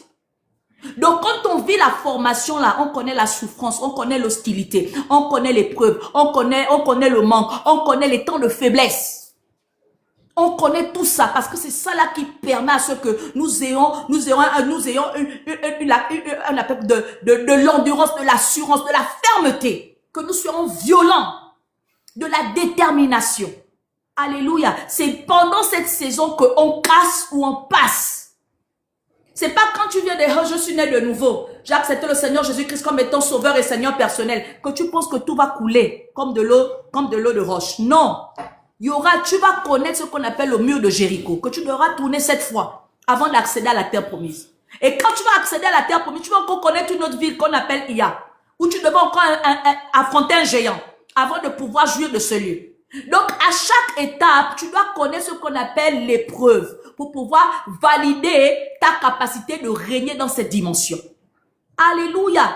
Donc, pendant que tu es en train de marcher dans le Seigneur, ce ne sera pas facile. Ce ne sera pas certain. Mais ce sera possible parce que tu dépends d'un Dieu qui fait toute impossibilité de possible. Amen. Ce ne sera pas que tu ne vas plus pleurer. Tu vas pleurer. Mais la force qui sera en toi sera celle qui vient de l'Esprit de Dieu. Et ça va te permettre à pouvoir persévérer malgré le fait que tu pleures. Tu auras le manque et ça va t'apprendre à ce que tu comprends l'importance de dépendre de Dieu. Le Dieu qui peut nourrir son serviteur dans le désert de la manne. Alors que nous savons que le désert ne peut pas porter, ne peut pas produire. Comment est-ce que tu vas apprécier ce grand Dieu si tu ne connais pas le manque ou toi-même tu ne peux pas fournir des propres efforts? Comment est-ce que tu vas témoigner? Comment est-ce que tu auras la joie de dire que je suis dans le jubilé si tu n'as pas connu l'hostilité? Si tu n'as pas connu les défis, les combats? Quelle sera la joie de ton témoignage si tu n'as pas connu les temps d'épreuve? C'est pas possible. Donc, apprends à comprendre que plus tu as des épreuves pour atteindre ta destinée, la grandeur qui est la tienne est immense. Plus Dieu te fait coupiller alors que tu es obéissant, comprends que c'est parce que ton élévation est tellement grande. Alléluia. Ne te moque pas et ne te méprise pas. Pendant que les gens se rient, ils ont seulement 2 membres, ils ont seulement 10 membres, ils ont seulement 5 personnes, ils ont seulement... Les mêmes personnes qui le disent, toi tu as interdiction de mépriser ce que Dieu t'a dit dans le secret. Mais les mêmes personnes qui le disent aujourd'hui, lorsque cette église deviendra grande, ils vont dire que la prophétesse grâce divine est allée multiplier ça dans les lieux occultes pour avoir le monde là. Les mêmes personnes là qui disent, qui se moquent de toi, vont être les mêmes personnes qui vont propager un autre témoignage, contrairement à ceux qu'autrefois ils se moquaient. Pourquoi? Parce que l'homme ne s'avoue pas, le méchant ne s'avoue pas vaincu. Parce que le méchant aime trouver des raisons, là où il sait qu'il n'y a pas de raison. Alléluia. Mais toi, tu ne dois pas te focaliser sur le méchant, tu dois te focaliser sur ce que Dieu t'a dit. Dieu m'a dit, la vertu, ce sera une armée. Et je crois à cette chose. C'est pourquoi je suis dure, rigoureuse. Et je bâtis des soldats. Parce que je sais que quand on parle de l'armée, c'est la discipline, la rigueur et l'objectif. On doit abattre l'ennemi. Alléluia. Donc c'est ça. Je suis concentrée sur ça. Amen. Et je sais que c'est pas tout le monde qui apprécie l'armée. C'est pas tout le monde parce que les partisans de moins d'efforts aiment la facilité. Et quand ils trouvent qu'ils ont tort, ils veulent trouver des justifs dans les choses alors qu'ils savent que c'est eux le problème parfois. Amen. Je prends l'exemple sur moi. Maintenant, tu prends et tu mets ça chez toi là-bas avec ton église ou avec ton entreprise ou avec tout. Alléluia. Les gens qui ne savent pas que ton capital a été de 10 000, avant que tu ne comptes les milliards, vont dire que tu es parti embrasser le serpent. Ils vont t'imaginer les totems que tu as commencé à adorer pour pouvoir devenir milliardaire. Parce que rien de ce qui est bon ne peut sortir de Nazareth. Rien de ce qui est bon. Ça sort toujours de l'Égypte. Ça sort toujours de Baal. Non. Notre Dieu est bon. Ça veut dire qu'il y a la possibilité de la bonté de Dieu. Des bonnes choses en nous lorsque nous sommes en lui. La même manière où le diable qui n'a rien créé peut rendre ceux qu'il adore prospères. Combien plus forte raison le Dieu qui est bon, qui lui-même a dit que si vous, méchants hommes, vous arrivez à donner des bonbons à vos enfants, combien plus forte raison, moi, le Père dans les cieux, je ne vous donnerai pas du pain. Je penserai vous donner le pain à la place d'un serpent. Regardez la comparaison divine. Alléluia. Donc, attention, ne te focalise pas sur les dires des gens. Focalise-toi sur ce que Dieu t'a dit. Dieu m'a dit, la vertu en Christ sera une armée. Les tentacules de cette église, aucun homme qui soit géant dans le monde des esprits ne pourra renverser cet autel. Parce que l'autel qui est bâti dans la vertu est un monument divin. Il faut monter au ciel, mourir pour aller enlever ça. Il faut mourir pour aller enlever ça. Mais aussi vrai que Dieu a bâti cette armée-là en lui, il sera impossible. Alléluia. Amen. Je passe clairement un message à mes ennemis, à mes adversaires dans l'ordre. 5. Comment est-ce que tu vas comprendre que Dieu a un grand projet dans une œuvre, a un grand projet dans une église, a un grand projet dans une entreprise, a un grand projet dans cette vie? C'est quand tu vois les choses être faites. En fait, il y a trop de, le don, les sacrifices. La personne se sacrifie. La personne sacrifie. La personne a le don de libéralité. Dis-le à ton voisin. Le don. La personne est généreuse. La personne fait des actions de grâce. La personne est reconnaissante. Les personnes que Dieu rend prospères. Les personnes que Dieu rend prospères sont les personnes qui ont su se sacrifier. On dit, l'ouvrier mérite son salaire. 1. C'est le sacrifice qui parle pour nous. 2. C'est selon la mesure que tu as donnée qu'on va te rendre cela. Donc, on te mesure selon la mesure que tu auras donnée. Alléluia. Donc, si tu sacrifies énormément alors que tu es en train de grandir progressivement avec Dieu, Dieu va te récompenser énormément. Sinon, même plus que ce que tu auras donné. Alléluia. Donc, une personne que Dieu a appelée à la grandeur se sacrifie beaucoup. Vous pensez que le temps que je me sacrifie là, c'est un temps en vain? Non. Les offrandes que je sacrifie, c'est en vain? Non. Tout ce que je fais comme, pendant que vous êtes en train de rigoler, elle aime trop travailler. Non, c'est pas en vain. Bâtir une armée, c'est quelque chose de difficile. Et il faut que je paye ce prix. Alléluia. C'est quelque chose, je parle en fonction de mon couloir. Je suis servante de Dieu, établie pour faire l'œuvre de mon Père. Maintenant, si toi tu es directrice ou directeur ou je ne sais pas trop, tu te qualifies comme tu dois te qualifier. En prenant exemple de comment je dirige mon message. Donc, je te prends exemple parce que c'est du fruit de mon témoignage que je vains mes ennemis. Alléluia. Donc, la manière où je ne suis pas prophétesse parce que je vois seulement. Non, j'écoute Dieu. Je dors au ciel, je le dis clairement et je le dis avec fierté et audacité. Je dors au ciel, je ne fais rien des choses de mon Père sans l'avoir consulté. Je suis sacrifié et vendu à celui-là qui me connaissait lorsque j'étais informe et vide dans le sein de ma mère. C'est à celui-là que je suis vendu. Dieu est jaloux de ma vie, qu'il faut oser toucher à son sacré pour connaître sa colère. Et c'est ce qui me maintient et qui font en sorte que pendant que plusieurs me méprisent, je garde mon assurance parce que je sais à qui je suis engagé. Je connais l'alliance que j'ai. Donc on ne peut pas venir démettre l'assurance qui est en moi sur des scènes critiques et les regards des autres. C'est pas possible. Le sacrifice du secret est énorme. Et si je te le dis pour te booster toi-même aussi. Je te dis pour te booster à être sérieux avec ce que tu dis. Parce que tout dépend de toi. Si tu ne te valorises pas, si tu ne te considères pas, on va continuer à faire comme on fait là. Si tu continues de calculer avant de donner à Dieu, on va continuer de penser qu'on a droit de faire ce qu'on veut faire avec toi. Pour que tu me réclames dans un hôtel, il faut que tu aies donné le sacrifice que moi je donne à mon Père. Et quand je parle de mon Père, je parle de mon Père dans les cieux. Pour que tu me réclames dans un hôtel, il faut que tu donnes la valeur du sacrifice que je donne à mon Père. Mais comme je sais que tu ne peux pas le faire, c'est pourquoi je le dis avec fierté. Là où j'ai caché ma vie, c'est compliqué. Alléluia! Et les sorciers qui me regardent là, je vous adresse avec fermeté. Je sais de quoi je parle. Je ne suis pas un fils de Cépha. Je suis un fils qui connaît Jésus et qui est un Paul. Qui a rencontré, j'ai parlé avec Dieu. C'est pas n'importe qui s'aventure dans le christianisme. C'est pas n'importe qui.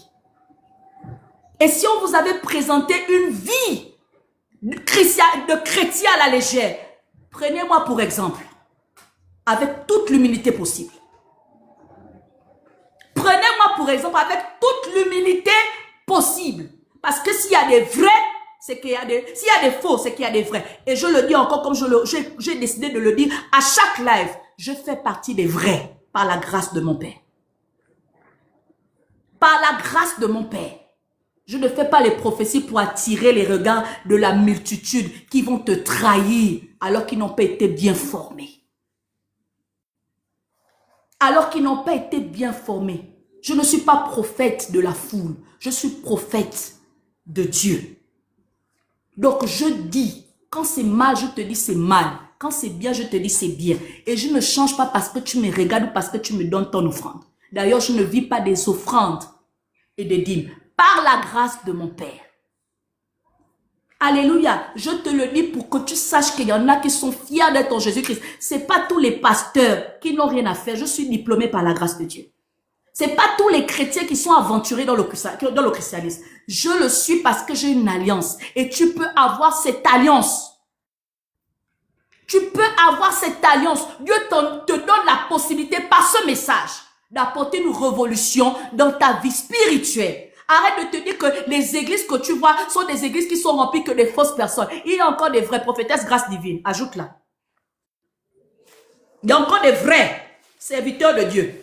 Prophétesse grâce divine est dedans. D'abord, je m'appelle grâce et divine. Alléluia, je suis dedans. Dans la vertu en Christ, il y a des vrais. Et s'il n'y a pas de vrai, s'il n'y a pas de vrai, s'il y a un seul vrai, c'est moi, prophétesse grâce divine. Alléluia, tu cherches les églises? Il y a des bonnes églises. C'est toi qui ne veux pas être sérieuse. C'est toi qui ne veux pas être sérieux. C'est toi qui justifie ta marche spirituelle. Et tu penses, tu te laisses intimider par les personnes qui adorent des choses. Si tu ne m'avais pas compris la semaine dernière, j'ai dit ceci. Le Dieu que je sers, qui a créé toutes choses, a établi le diable comme étant prince de la terre. Le Dieu qui a créé toutes choses a établi le diable comme étant prince de la terre, qui a gardé la première place. Lui-même, il est roi. Donc pourquoi moi je vais servir le prince alors que j'ai la capacité de servir le roi? Si on t'avait longtemps traîné dans des fausses illusions, dans des fausses analyses, en te disant que tu peux trouver la solution dans les petits gangas, moi je te présente le Dieu qui est roi. Il n'est pas prince. Mon Dieu qui a établi le diable d'être prince et roi. Donc je préfère être avec le grand que d'être avec le petit. Je te dis ça encore clairement. Je préfère avoir la méchanceté de mon Dieu qui est roi que d'avoir la méchanceté du prince qui est limité. Donc si tu veux être mauvais, je t'invite à adorer le roi de la méchanceté. Parce qu'on suppose que le diable est mauvais, non? Ou bien, on suppose que le diable est mauvais. Donc si tu veux être véritablement mauvaise, adore le roi. La réalité, c'est que si tu fuis Dieu, c'est parce que tu fuis avec tes faiblesses et avec ton ignorance. Parce que si tu avais la révélation que j'ai aujourd'hui, tu es en train de réaliser en fait que tu t'étais longtemps trompé. Si tu étais longtemps dérouté, voici la véritable. Sers le roi, ne sers pas le prince. C'est atteindre une dimension trop petite. Alléluia. Amen. Donc, je connais ma grandeur de demain parce que je regarde au sacrifice que je fais. Mes sacrifices ne sont pas petits. Mes sacrifices sont énormes. Je me prive parce que je vois mon lendemain. Je me prive parce que je veux reconditionner la direction qu'ils avaient imposée à ma jeunesse. Et ma jeunesse, c'est qui? Ce sont mes parents. Je suis en Jésus-Christ parce que j'ai accepté de répondre à mon appel. Mes parents se sont trompés hier et par ma vie, ils doivent retrouver le chemin de la vérité. Toi, tu es enfant. Tu passes seulement ton temps à les accuser d'être sorciers. Mais que fais-tu de ta vie chrétienne? Pour les aider à devenir des bons. Pour les aider à devenir les bons. Que fais-tu de ta vie chrétienne? Tu es là, tu ne penses qu'à toi. Tu ne sais pas qu'en tant qu'enfant, tu peux gagner tes parents?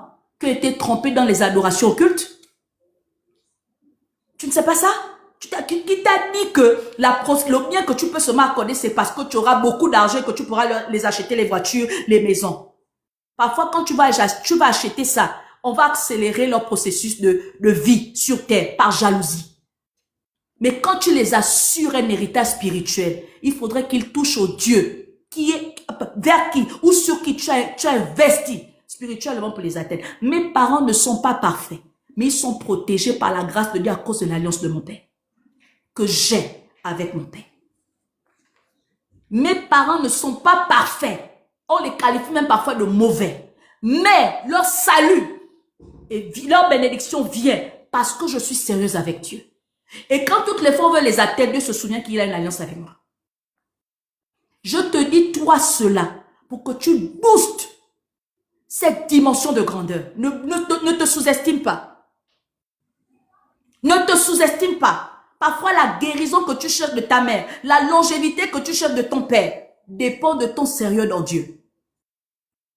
Beaucoup sont devenus ceux qui sont devenus parce qu'ils ont méprisé leur spiritualité en Dieu.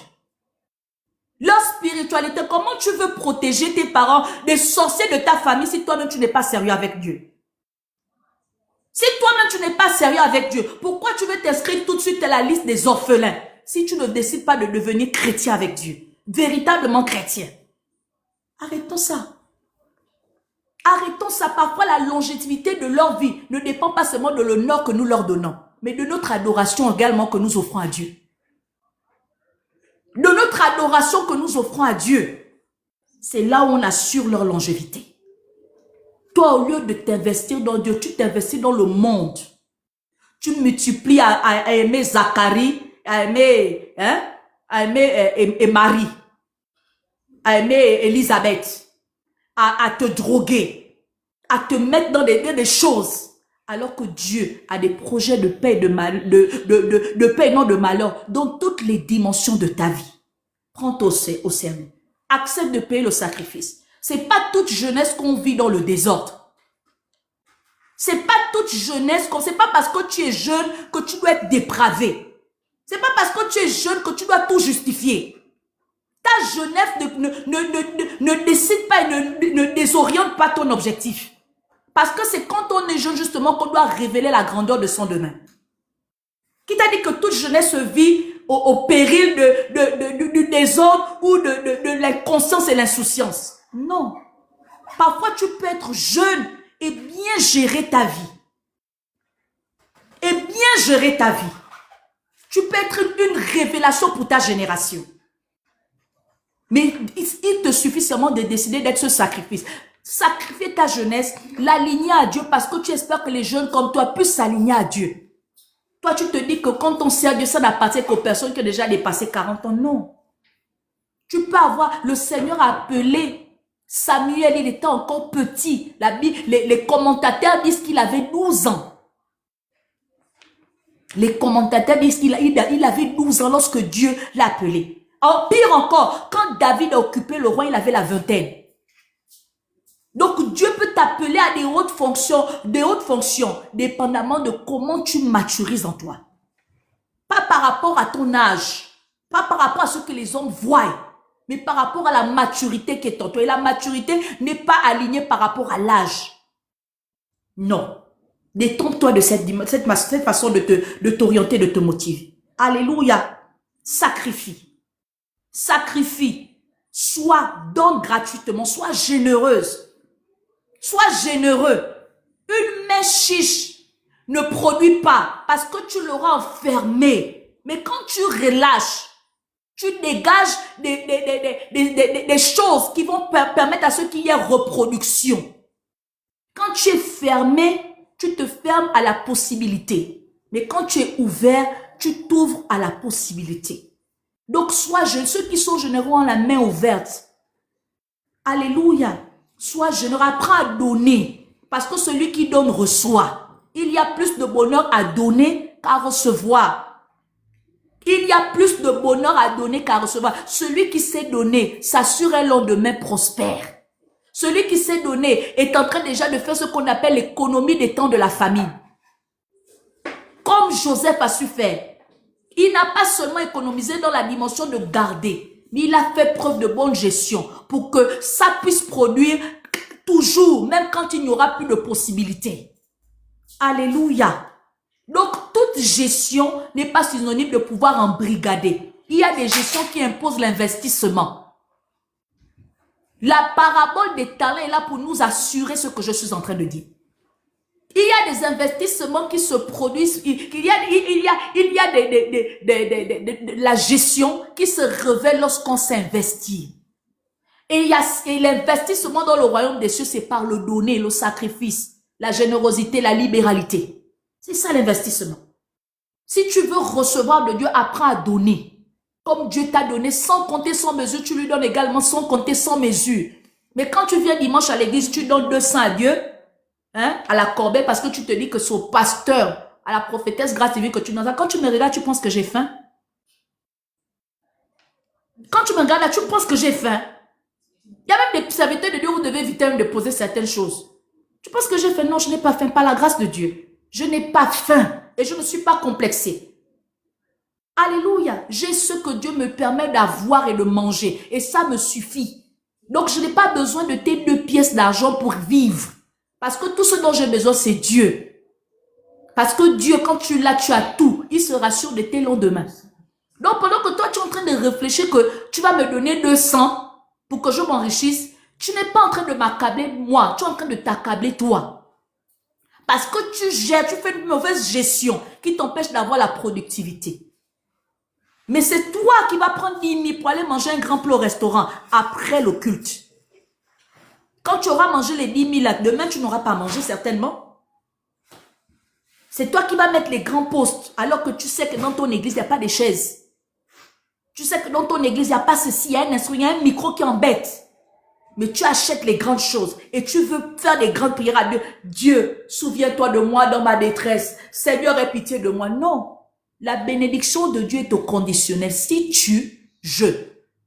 Si la bénédiction, note ça quelque part. La bénédiction de Dieu est au conditionnel. Si tu veux recevoir de Dieu, tu dois donner à Dieu. Dieu ne donne rien gratuit. Il donne toute divinité. Aime manger. Toute divinité aime recevoir. Il n'y a pas de gratuité dans le christianisme. Si tu veux recevoir, quand tu pries à Dieu, rassure-toi que la manière dont tu sais beaucoup prier, tu sais aussi beaucoup donner. Parce qu'il y a beaucoup de malinois dans cette histoire-là. Ils aiment beaucoup prier, mais ils sont chiches pour donner. Dis à ton voisin la manière dont tu fais les prières kilométriques là. C'est comme ça également que tu dois donner de manière kilométrique. Hein? Sinon, si tu ne donnes pas à Dieu, il n'y aura pas la productivité. C'est la semence qui produit la récolte. La récolte ne s'improvise pas, c'est pas la magie. Qu'est-ce que tu as mis dans ton sol pour pouvoir espérer la récolte? Si tu n'as pas déposé quelque chose, tu vas produire le vent. Tu ne vas pas produire un fruit. Il faut la semence pour produire le fruit. Donc tu n'as rien donné, tu ne reçois rien. Mais si tu donnes, tu vas recevoir. C'est maintenant quand tu as donné, tu dis Seigneur, fais en sorte que ce que j'ai donné là se multiplie. Fais en sorte que ce que j'ai donné là se multiplie. C'est pas tu n'as rien donné à Dieu. Tu penses que Dieu va venir prendre la bénédiction dans moi qui donne la dîme, dans moi qui bâtis les hôtels à ta place? Jamais. Si tu voles à Dieu, tu vas recevoir ce que tu veux. Donc, quand tu dis à Dieu de te rendre prospère, là, il va venir prendre ça dans la bénédiction de qui? Il va venir prendre la bénédiction de Dieu. Tu ne sais pas que parfois tu achètes même ta santé au prix de ton sacrifice que tu donnes à Dieu? Tu es tout le temps malade. Mais qu'est-ce que tu donnes à Dieu comme sacrifice? Tu es tout le temps malade, tu es prêt à aller payer les ordonnances dans les hôpitaux. Hein? Parce que tu ne veux pas donner à Dieu qui te soigne sans qu'on ne te touche le corps. On ne te mette le bistouri. Tu aimes seulement quand les aiguilles te touchent. Parce que tu es pingre. Parce que tu es chiche et parce que tu étais ignorant. Que mon message te sort de l'ignorance. Alors que quand tu donnes à Dieu dans sa maison, tu empêches qu'on t'hospitalise. Tu empêches que les aiguilles rentrent dans ton corps. Tu empêches que le bistouri te déchire. Tu empêches qu'on te donne beaucoup de médicaments. Tu empêches que ton argent sert dans les centres hospitaliers, dans les ordonnances, parce que tu sais donner à Dieu. Que cette sagesse t'emmène à discerner et à te positionner dans le futur. Si tu veux priver, tes enfants vont tous les jours à l'hôpital parce que tu voles à Dieu. Tu es prêt à donner l'argent pour impressionner un homme. Tu es prêt à donner l'argent pour impressionner une femme. Tu es prêt à donner l'argent pour pouvoir faire des deals afin de te favoriser dans les choses parfois que Dieu ne t'a pas qualifié parce qu'il voulait te protéger. Mais tu n'es pas prêt à donner à Dieu pour qu'il t'assure quelque chose. Mais qu'aujourd'hui ta mentalité change afin que tu sécurises à tous les niveaux. Si tu donnes à Dieu, tu reçois de Dieu. Et quand Dieu te donne, il sera sûr que tous ces petits détails-là soient respectés. Hein? Tu reçois l'enseignement de Dieu. Tu reçois la parole de Dieu. Mais tu ne sais pas dire, Seigneur, je sais. Quand tu viens à l'église, tu ne sais pas donner. Tu ne sais pas faire culte. Je l'ai dit encore dans mon direct la semaine dernière. Ceux qui sont en ligne, là, ce sont des escrocs. Parce qu'ils se disent que quand on ne vient pas dans l'église, on ne va pas lui demander les offrandes. Mais c'est faire preuve de manque d'ambition spirituelle. Parce que le direct ne t'empêche pas d'être dans la connexion spirituelle. La distance ne limite pas le monde invisible. C'est pourquoi lorsque tu es chrétien, tu es spirituel. Donc tu analyses les choses dans cette dimension spirituelle au point où tu te dis, même si je ne suis pas en assemblée, je dois être capable de donner mon offrande lorsque j'ai passé le culte. Je dois être capable de pouvoir honorer une onction qui me bénit. Tous les jours, tu es là, tu viens sur mon lèvre. Amen, amen. À quel moment tu donnes ton offrande? Tu viens seulement, tu te crois être malin. Oh, j'ai écouté. Ça me permet d'être... Ça ne va pas te bénéficier. Est-ce que tu connais l'adage qui dit que lorsque tu as appris quelque chose de quelqu'un, de manière fausse, de manière illégale, ça ne te profite pas convenablement. Donc oui, tu aurais écouté des révélations, mais tu serais incapable de les mettre en application parce que tu n'as pas reçu la légitimité, la légalité pour pouvoir exercer là-dedans. Donc oui, tu écoutes la prophétesse, la grâce vient tous les jours. Tant que tu ne donnes pas l'onction de ces messages, l'onction de son administration, tu n'auras que zéro. Tu seras toujours dans les mêmes travers, les mêmes bêtises, les mêmes chutes, les mêmes échecs. C'est pourquoi beaucoup, quand vous venez là, on pense que c'est l'église qui ne produit pas des résultats, mais alors que c'est vous-même qui vous empêchez de vivre les résultats, sous ce fait que vous n'appliquez pas les principes qui doivent vous permettre de vivre les résultats. Alléluia. Amen. Vous comprenez? Vous qui ne comprenez pas les chrétiens, c'est parce que beaucoup sont des malinois dedans. Oh non, je ne sais pas comment. Aujourd'hui, on a PayPal. Aujourd'hui, on a Western. Aujourd'hui, on a MoneyGram. Aujourd'hui, si tu ne peux pas faire ça tous les dimanches, à la fin du mois, tu comptabilises. J'ai suscité, je prévois ça pour mon offrande parce que tout au long du mois, j'ai été nourri spirituellement. Là, c'est sur le live de la prophétesse grâce divine. Parfois, tu as compassion. Parfois, tu as ICC. Parfois, là où tu es béni, apprends à honorer ces onctions qui te bénissent, qui te permettent d'avoir la révélation. Si tu ne payes pas, tu n'auras aucun droit dessus. Tu seras illégal. Et les illégaux les attrapent, on les fout au gnouf. Alléluia. Donc, toi qui pensais que tu enrichissais un serviteur de Dieu, tu te privais toi-même de t'étendre, d'exceller. Alléluia. Tu te privais toi-même de t'étendre et d'exceller. Dernier point. Comment est-ce qu'on parvient à comprendre et à réaliser que nous sommes dans une dimension, nous sommes en train de regarder à la grandeur, nous sommes en train de partir dans une dimension d'élévation, que nous avons un destin certain? C'est lorsqu'on accepte le processus. Le processus est de rigueur dans la devenance de quelqu'un. Le processus est de rigueur. Si tu ne te donnes pas du temps de grandir, tu seras un prématuré qui risque de perdre en crédibilité. Alléluia. Le processus, c'est important, ne saute pas les cases. Il faut respecter les étapes que Dieu t'impose dans ta devenance. N'accepte pas la facilité. Ne coupe pas la voie. Sois dans la voie. Alléluia. Ne fais pas les demi-tours. Ne fais pas comme ça. Sois direct. Alléluia. Accepter le processus de Dieu, c'est se permettre de s'accomplir complètement et parfaitement. Même dans l'agriculture, on a besoin de donner du temps à la semence de germer le produit de son fruit avant de parler de la récolte. Donc, tu ne peux pas récolter si tu n'as pas accordé assez de temps à cette chose. Tu ne peux pas grandir si tu n'as pas accepté le processus de cette grandeur. C'est pourquoi quand tu obéis à la parole de Dieu, tu dois tout respecter. Et dans le processus de ce que tu es en train d'accepter là, Dieu va te transformer. Dieu va te donner un caractère. Dieu va permettre à ce que tu sois patient. Dieu va permettre à ce que tu vives la persévérance qui produit la victoire. Dieu va tous les jours faire en sorte qu'à chaque moment que tu lui dédies, à chaque processus que tu auras accepté de prendre avec lui, tu deviens la meilleure version de toi. S'il y a des chrétiens qui sont comme vous les voyez là, c'est parce que ils n'ont pas apprécié le processus de la devenance. Ils ont refusé de se soumettre à la discipline christologique pour devenir des véritables chrétiens. Ils ont refusé de se discipliner pour devenir des véritables disciples. Ils ont choisi l'indiscipline. Alléluia. Mais quand on veut devenir grand, quand on veut atteindre le but, il faut qu'on soit de ceux-là qui respectent le processus. Il a dit aux apôtres, ne partez pas de Jérusalem jusqu'à ce que le temps soit fixé. Parce que je monte au Père pour envoyer qui? L'aide par excellence qui viendra vous conforter. Ils ont obéi, ils sont restés, c'est pourquoi ils ont vécu la Pentecôte. S'ils étaient partis, à quel moment Pierre allait recevoir la grâce de pouvoir gagner 3000 âmes, devenir le pêcheur d'hommes, alors qu'il a expérimenté la pêche des poissons? Donc, on ne peut pas changer. La transition n'est pas possible dans une dimension hautement spirituelle si tu n'as pas accepté le processus de transformation. Alléluia.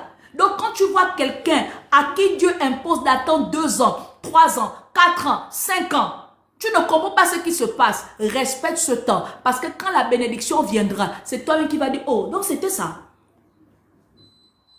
Donc, c'était ça.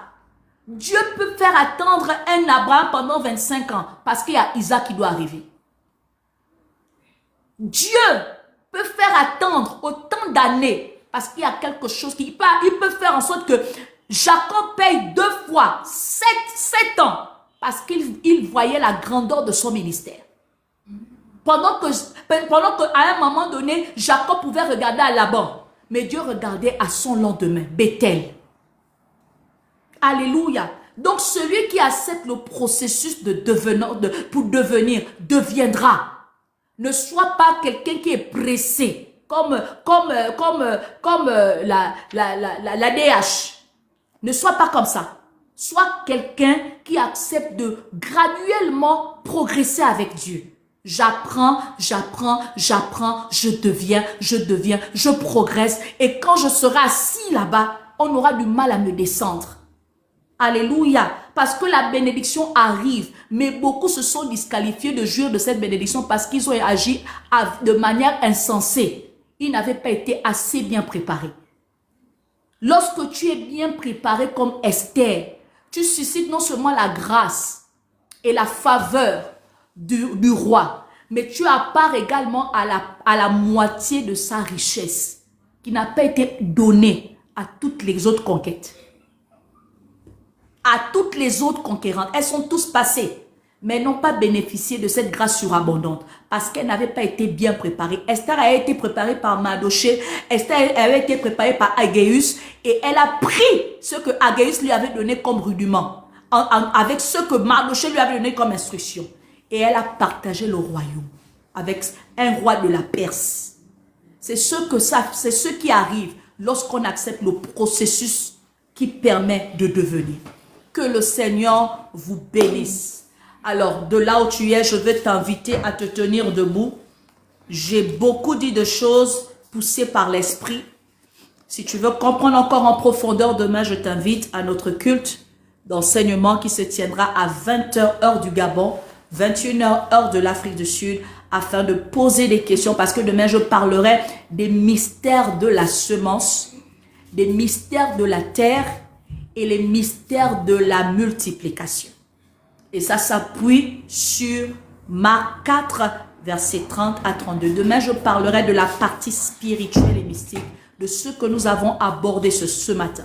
Donc, viens avec des questions, viens avec une capacité de recevoir pour monter. Si tu es déjà debout, est-ce que tu peux rendre grâce à Dieu pour ce message que tu as écouté? Tu sors de là. Je n'ai pas donné la conclusion, c'est ça? Hey, Seigneur, en conclusion, rapidement. En conclusion, le Seigneur ne voudrait plus que tu regardes aux choses ou à ta vie avec tes yeux à toi. Le Seigneur ne voudrait plus que tu regardes aux choses ou à ta vie avec tes yeux à toi, mais avec son regard. Mais avec son regard. Car il est le Dieu qui fait des grandes choses et transforme des vies à sa gloire. Car il est le Dieu qui fait des grandes choses et transforme ses vies à sa gloire. Alors tu vas prier, tu vas demander à Dieu, tu vas demander peut-être pardon à Dieu que tu t'es trop sous-estimé et ce message t'a révolutionné.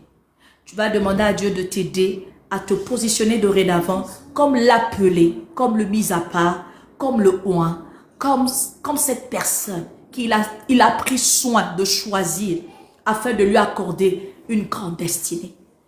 De pouvoir te concentrer sur ce projet que tu as négligé parce que ça ne passait plus comme tu pensais que ça devait fonctionner. De considérer ce capital avec le minimum qu'il y a parce que tu pensais qu'il fallait un grand capital pour accomplir ce grand projet. Mais ce matin, tu réalises que le Seigneur est dans les faibles commencements. Le Seigneur est dans les petites choses. La grandeur commence d'abord en bas et ça évolue. Et ce matin, tu pries, tu demandes à Dieu, Seigneur, apprends-moi à apprécier ces faiblesses. Apprends-moi ces faibles commencements. Apprends-moi à apprécier ce départ. Apprends-moi à apprécier que je fonctionne différemment. Seigneur, je voudrais que dans cette saison, je puisse atteindre cet objectif. Apprends-moi à délimiter toutes sortes de limites que je m'étais fait à cause de la culpabilité, à cause des fausses accusations, à cause du fait que je me sois méprisée, à cause du fait que j'étais ignorante, à cause du fait que je ne comprenais pas véritablement alors que tu m'avais déjà parlé, alors que tu m'avais déjà révélé. Seigneur, apprends-moi à m'inscrire dans une dimension qui m'impose d'être la tête et non la queue, qui me permet d'apprécier l'élévation de demain, qui me permet de regarder que tu as un grand projet à faire avec moi, qui me permet de me qualifier dans cette grandeur spirituelle, qui me permet de me qualifier dans cette société, qui me permet de me qualifier dans cette dimension. Je voudrais maturer, je voudrais ne plus être de celle-là qui apparaît seulement aux dépens des autres. Je voudrais véritablement m'inscrire dans cette dimension de grandeur à cause du Dieu que je sais. Seigneur, je prie, ce message est pour moi. Je saisis cela par la foi et par le désir ardent de témoigner demain. Seigneur, je te bénis. Je te bénis parce que je ne sors pas de là la même personne. Je sors de là avec une bénédiction dont je prendrai soin de chérir. Merci Seigneur, merci pour ces vies, merci pour ces âmes. Merci pour ce message, merci pour cette transformation, merci pour cette bénédiction, cette délivrance, cette libération. Merci pour cette clairvoyance. Merci mon Dieu, mon roi, pour cette visitation ce matin dans la vie de César. Je te glorifie, toi le Saint d'Israël. C'est au nom de Jésus-Christ de Nazareth que nous avons ainsi prié. Amen. Amen, amen. Que le Seigneur vous bénisse. Que le Seigneur vous bénisse. Nous allons passer rapidement.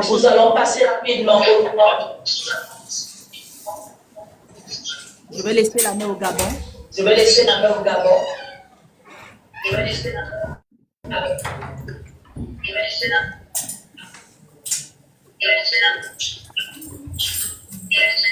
Alors, pour ceux qui veulent faire leur offrande par Airtel Money, vous prenez ce numéro 076 56 85 86. 076 56 85 86. Ça, c'est pour ceux qui veulent faire par Airtel Money.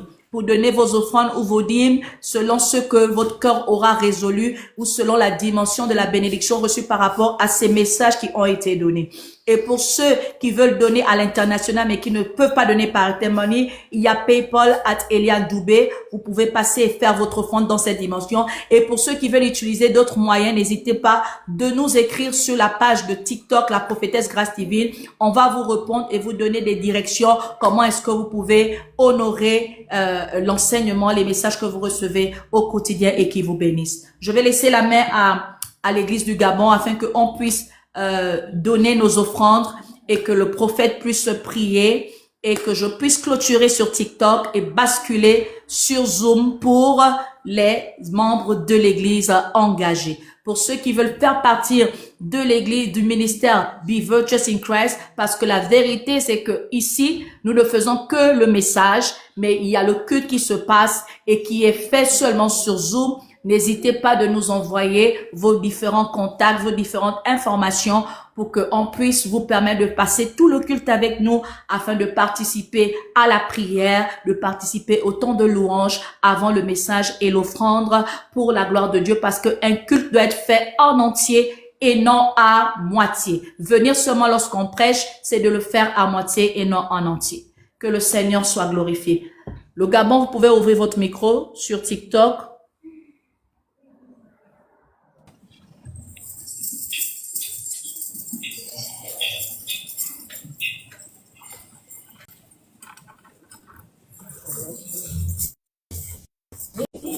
C'est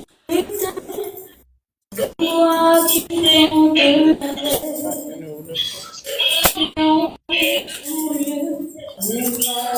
de cela que mon public c'est bien fait dans tout l'univers afin qu'on le dise à toujours c'est merveilleux.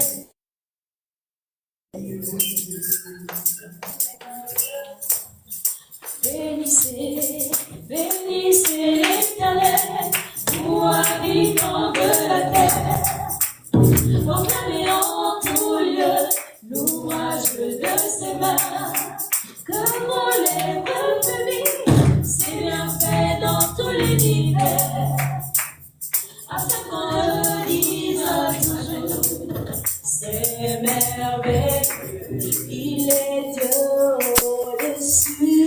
Dieu,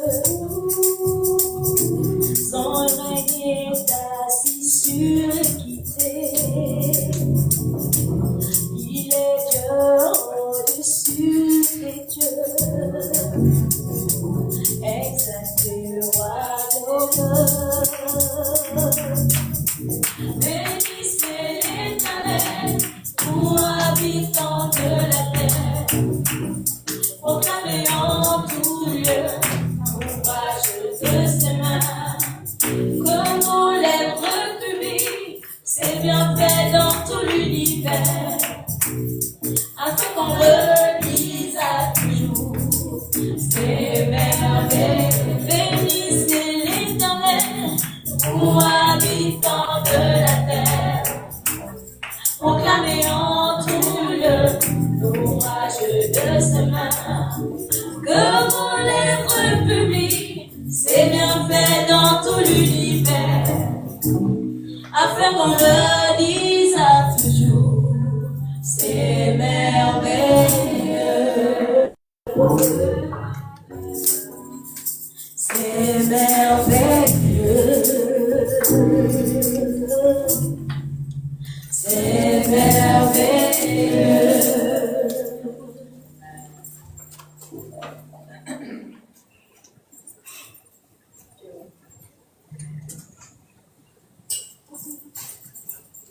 Amen. Amen. On va incliner nos têtes. Inclinons nos têtes. Je ne sais pas comment tu as fait pour amener ton offrande ce matin. J'aimerais que tu parles toi-même à l'offrande que tu as déposée. Alors élève ta voix, et je veux aussi élever ma voix. Élève ta voix et dis quelque chose pour l'offrande que tu as amenée ce matin. Dis ce que tu voudrais que le Seigneur puisse faire au travers de cette offrande. Seigneur, je te loue et je te rends grâce parce que tu m'as donné l'occasion, l'opportunité. Tu m'as fait grâce d'avoir et apporter dans ta maison, Seigneur. J'emmène donc dans la maison de l'Éternel mon trésor afin que, Père, tu puisses le voir et qu'il puisse enrichir cette maison. Quand je parle de cette maison, je parle des âmes, Seigneur, qui sont ici, qui viennent pour te glorifier, qui viennent pour te chercher et te magnifier. Je te loue, toi, le Dieu saint, invisible, immortel, le véritable qui ne sommeille ni ne dort et qui regarde toutes choses, Seigneur. Tu dis que nos offrandes, nos sacrifices sont devant ta face constamment. Alors nous prions, Seigneur, qu'il te fasse, qu'il te soit agréable, que ce soit des parfums de bonne odeur, Seigneur, qui soient devant toi, pour que tu puisses les agréer et emmener, Seigneur, des nouveautés dans nos vies, des changements, des transformations au travers de celles-ci. Que la gloire, la majesté,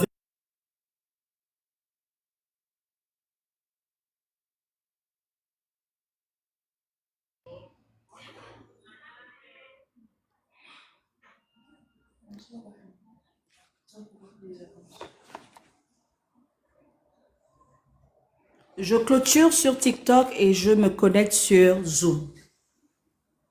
Avant que nous continuions avec le témoignage et les annonces. Pasteur, je clôture d'abord sur TikTok avant que... On continue avec les annonces. Éternel Dieu de bonté, de gloire, je te bénis encore ce matin pour les moments que nous avons passés dans ce direct pour TikTok. Je prie pour les âmes qui se sont connectées ce matin pour recevoir, mon Dieu, mon roi, la bénédiction que tu as prévue pour eux au travers de cette émission. Maintenant que nous allons nous séparer, Père Adonai, je prie que tu veilles sur eux, que tu veilles sur leurs entreprises, que tu veilles sur leur famille, que tu veilles sur leur projet, que tu veilles sur leur pain quotidien, que tu veilles sur tout ce qui est d'eux, afin de manifester la grandeur que tu as prévue, rattachée à ce message que tu as pris soin de nous donner ce matin pour bénir nos âmes. Merci Seigneur, parce que tu les ramènes ici pour certains demain afin de davantage creuser cette thématique et de bénir et de se bénir complètement pour la gloire de ton Saint-Nom. Je te glorifie alors que tu tires ta gloire. Merci Seigneur, au nom de Jésus-Christ de Nazareth. Amen, amen, amen. Nous nous retrouvons demain par la grâce de Dieu sur TikTok. Que le Seigneur vous bénisse. Bon dimanche à vous et shalom.